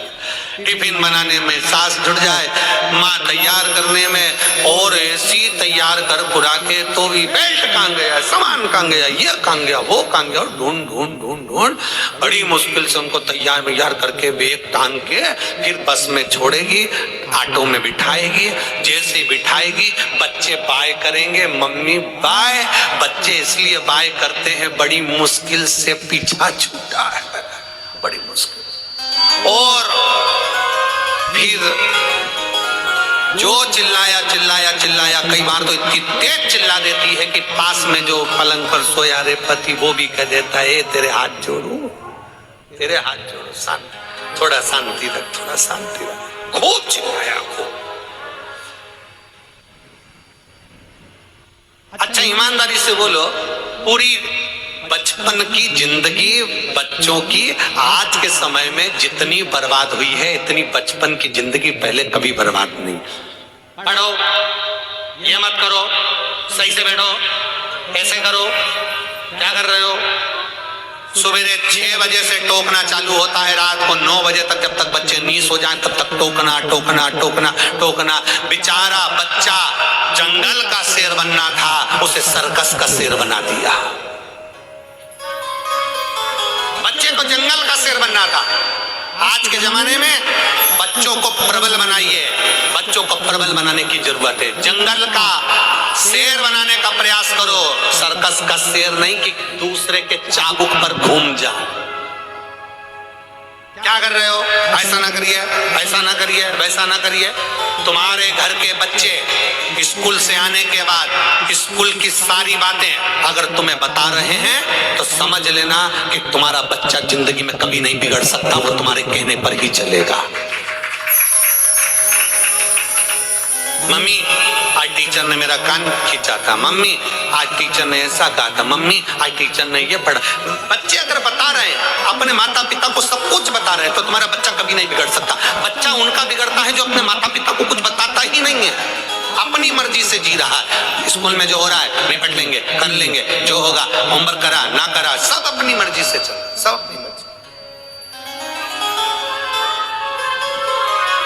बच्चों को बहुत बांधने की जरूरत नहीं है। बच्चों को बांधने की जरूरत पड़ती है जब बच्चा 11th में पहुंचे, 10th में पहुंचे, 12th में पहुंचे, तब उसको खींचने की जरूरत पड़ती है।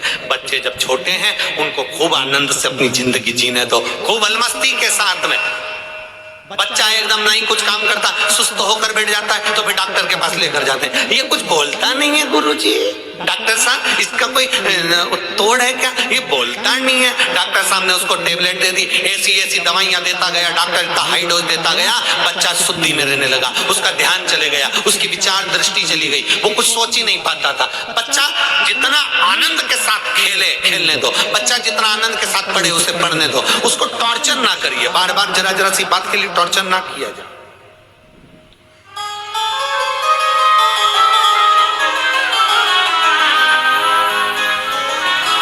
उसकी भक्ति, उसका विश्वास, उसकी दृढ़ता। और मैंने तेरे ही भरोसे बाबा, तेरे ही भरोसे हवा विच उड़ती जावांगी बाबा, डोर छड़ देना मैं कटी जावांगी। भोले में तेरी भक्त, शंभो में तेरी भक्त, हवा विच उड़ती जावांगी बाबा, डोर छड़ देना मैं कटी जावांगी। भोले में तेरी भक्त, शंभो में तेरी भक्त, हवा विच उड़ती जावांगी बाबा, डोर छड़ देना मैं कटी जावांगी। एक प्रबलता का भाव रखिए। क्रौंच गंधर्व ने चूहा बनकर भगवान के अभिषेक का थोड़ा बहुत अक्षत का दाना, कुछ सामग्री पड़ी होगी, उसको पा लिया, पा लिया।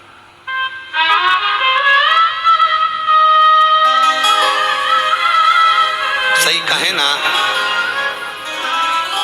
अगर ईमानदारी की बात में अगर बात वर्णन करें, शिव महापुराण में एक बात बड़ी सुंदर आती है, बड़ी। कभी आप स्मरण करिएगा अपने चित्त का, अपने आनंद का। शिव महापुराण में एक बात बड़ी सुंदर है। थोड़ा दुनिया के लोगों को भले बुरा लगे, पर सत्यता का प्रतीक है। शिव महापुराण की कथा में एक बात आती है, जिसके घर में शिवलिंग नहीं, जिसके घर में शिवलिंग नहीं, शंकर का शिवलिंग जिसके घर में नहीं है, उस घर का अन्न का भाग ग्रहण करना भी श्रेष्ठतम नहीं है। कारण क्या है? आप आए हो किसी के घर में, आपने वहां से बिस्कुट लिया, आपने उसके यहाँ से रसिया ले लिया, बिस्कुट ले लिया, कोई मिक्सचर ले लिया, कोई सेव ले लिया, तुमने सेब ले लिया, केला ले लिया, खा लिया। पर उसके घर में अगर शिवलिंग रहता है तो उसके रसोई घर में जितनी सामग्री रहती है वो शंकर की दृष्टि में रहती है। शिव के पास पहुंची ना पहुंची, पर रसोई घर में बना है, शंकर की कृपा मतलब शिव का घर है। शंकर के घर की वस्तु का पान करना हमारे लिए श्रेष्ठता। कहते हैं शिवालय भगवान शंकर का जो घर में शिवलिंग होता है वहां मेरा ओघड़ दानी अकेला नहीं रहता। जिसके घर में शिवलिंग रहता है उसके घर में अन्नपूर्णा स्वयं गणेश रिद्धि सिद्धि और पूरा परिवार विराजमान रहता है। बोल बम का नारा है, बाबा है सहारा। आप शिव तत्व को जानेंगे, शिव को पहचान।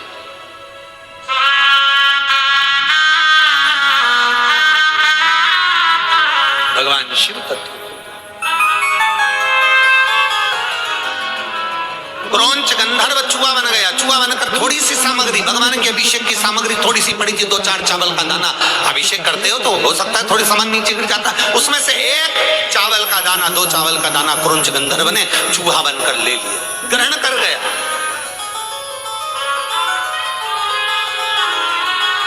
और क्रौंच गंधर्व जैसे चूहा बनकर ग्रहण करा, शिव की कृपा हो गई।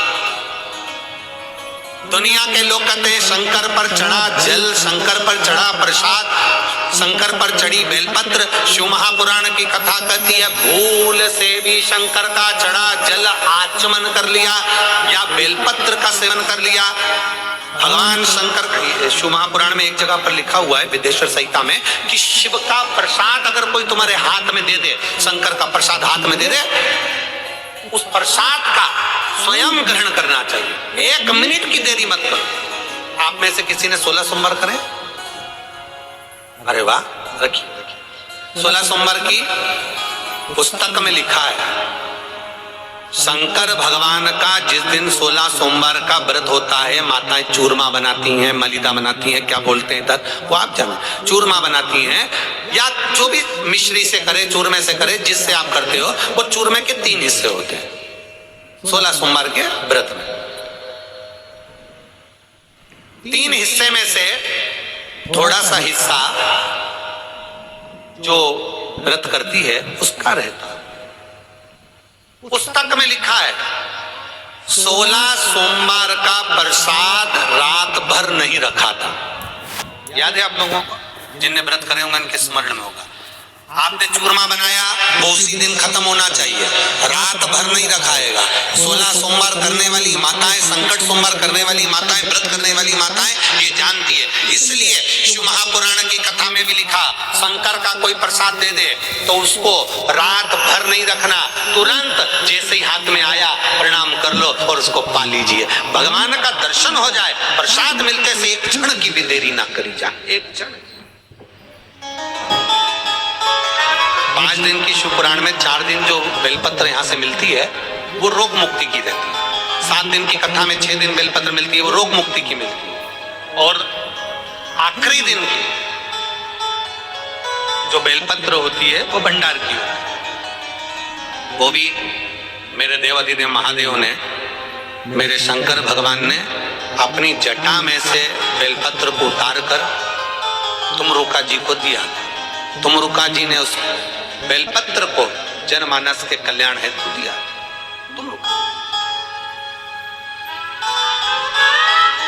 आखिरी दिन की बेलपत्र कुबेर भंडारी की रहती, लक्ष्मी। पर बाकी के दिन की जो बेलपत्र होती है, जो 5 दिन बेलपत्र मिले, 4 दिन बेलपत्र मिले, उस बेलपत्र को हाथ में मिला, घर ले गए, रात भर नहीं रखा, उसको पा लेना चाहिए। घर के लोग खा लें, आप खा लो, मना नहीं, पर वो रोग मुक्ति के लिए, रोग निवारण। और आखिरी दिन की बेलपत्र तो हम झोली पसार कर भगवान से विनती करके लेकर जाते हैं। अरे चूके ना कोई तेरा काम रे, भजले गौरापति को, चूके ना कोई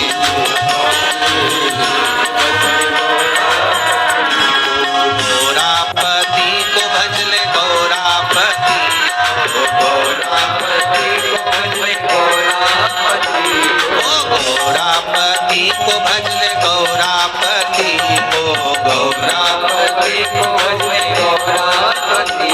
अरे चूके ना, ओजी चूके ना, अरे चूके ना, ओजी चूके ना, ओजी चूके ना कोई तेरा काम रे, भजले गौरापति को, चूके ना कोई तेरा काम रे, भजले गौरापति को। बड़े भाव से दोनों हाथों से ताली से बजाते हुए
गौरापति को मेरे रंगवर में भजते, गौरापति को मेरे रंगवर में भजते, गौरापति को मेरे रंगवर में भजते, गौरापति को मेरे रंगवर में भजते।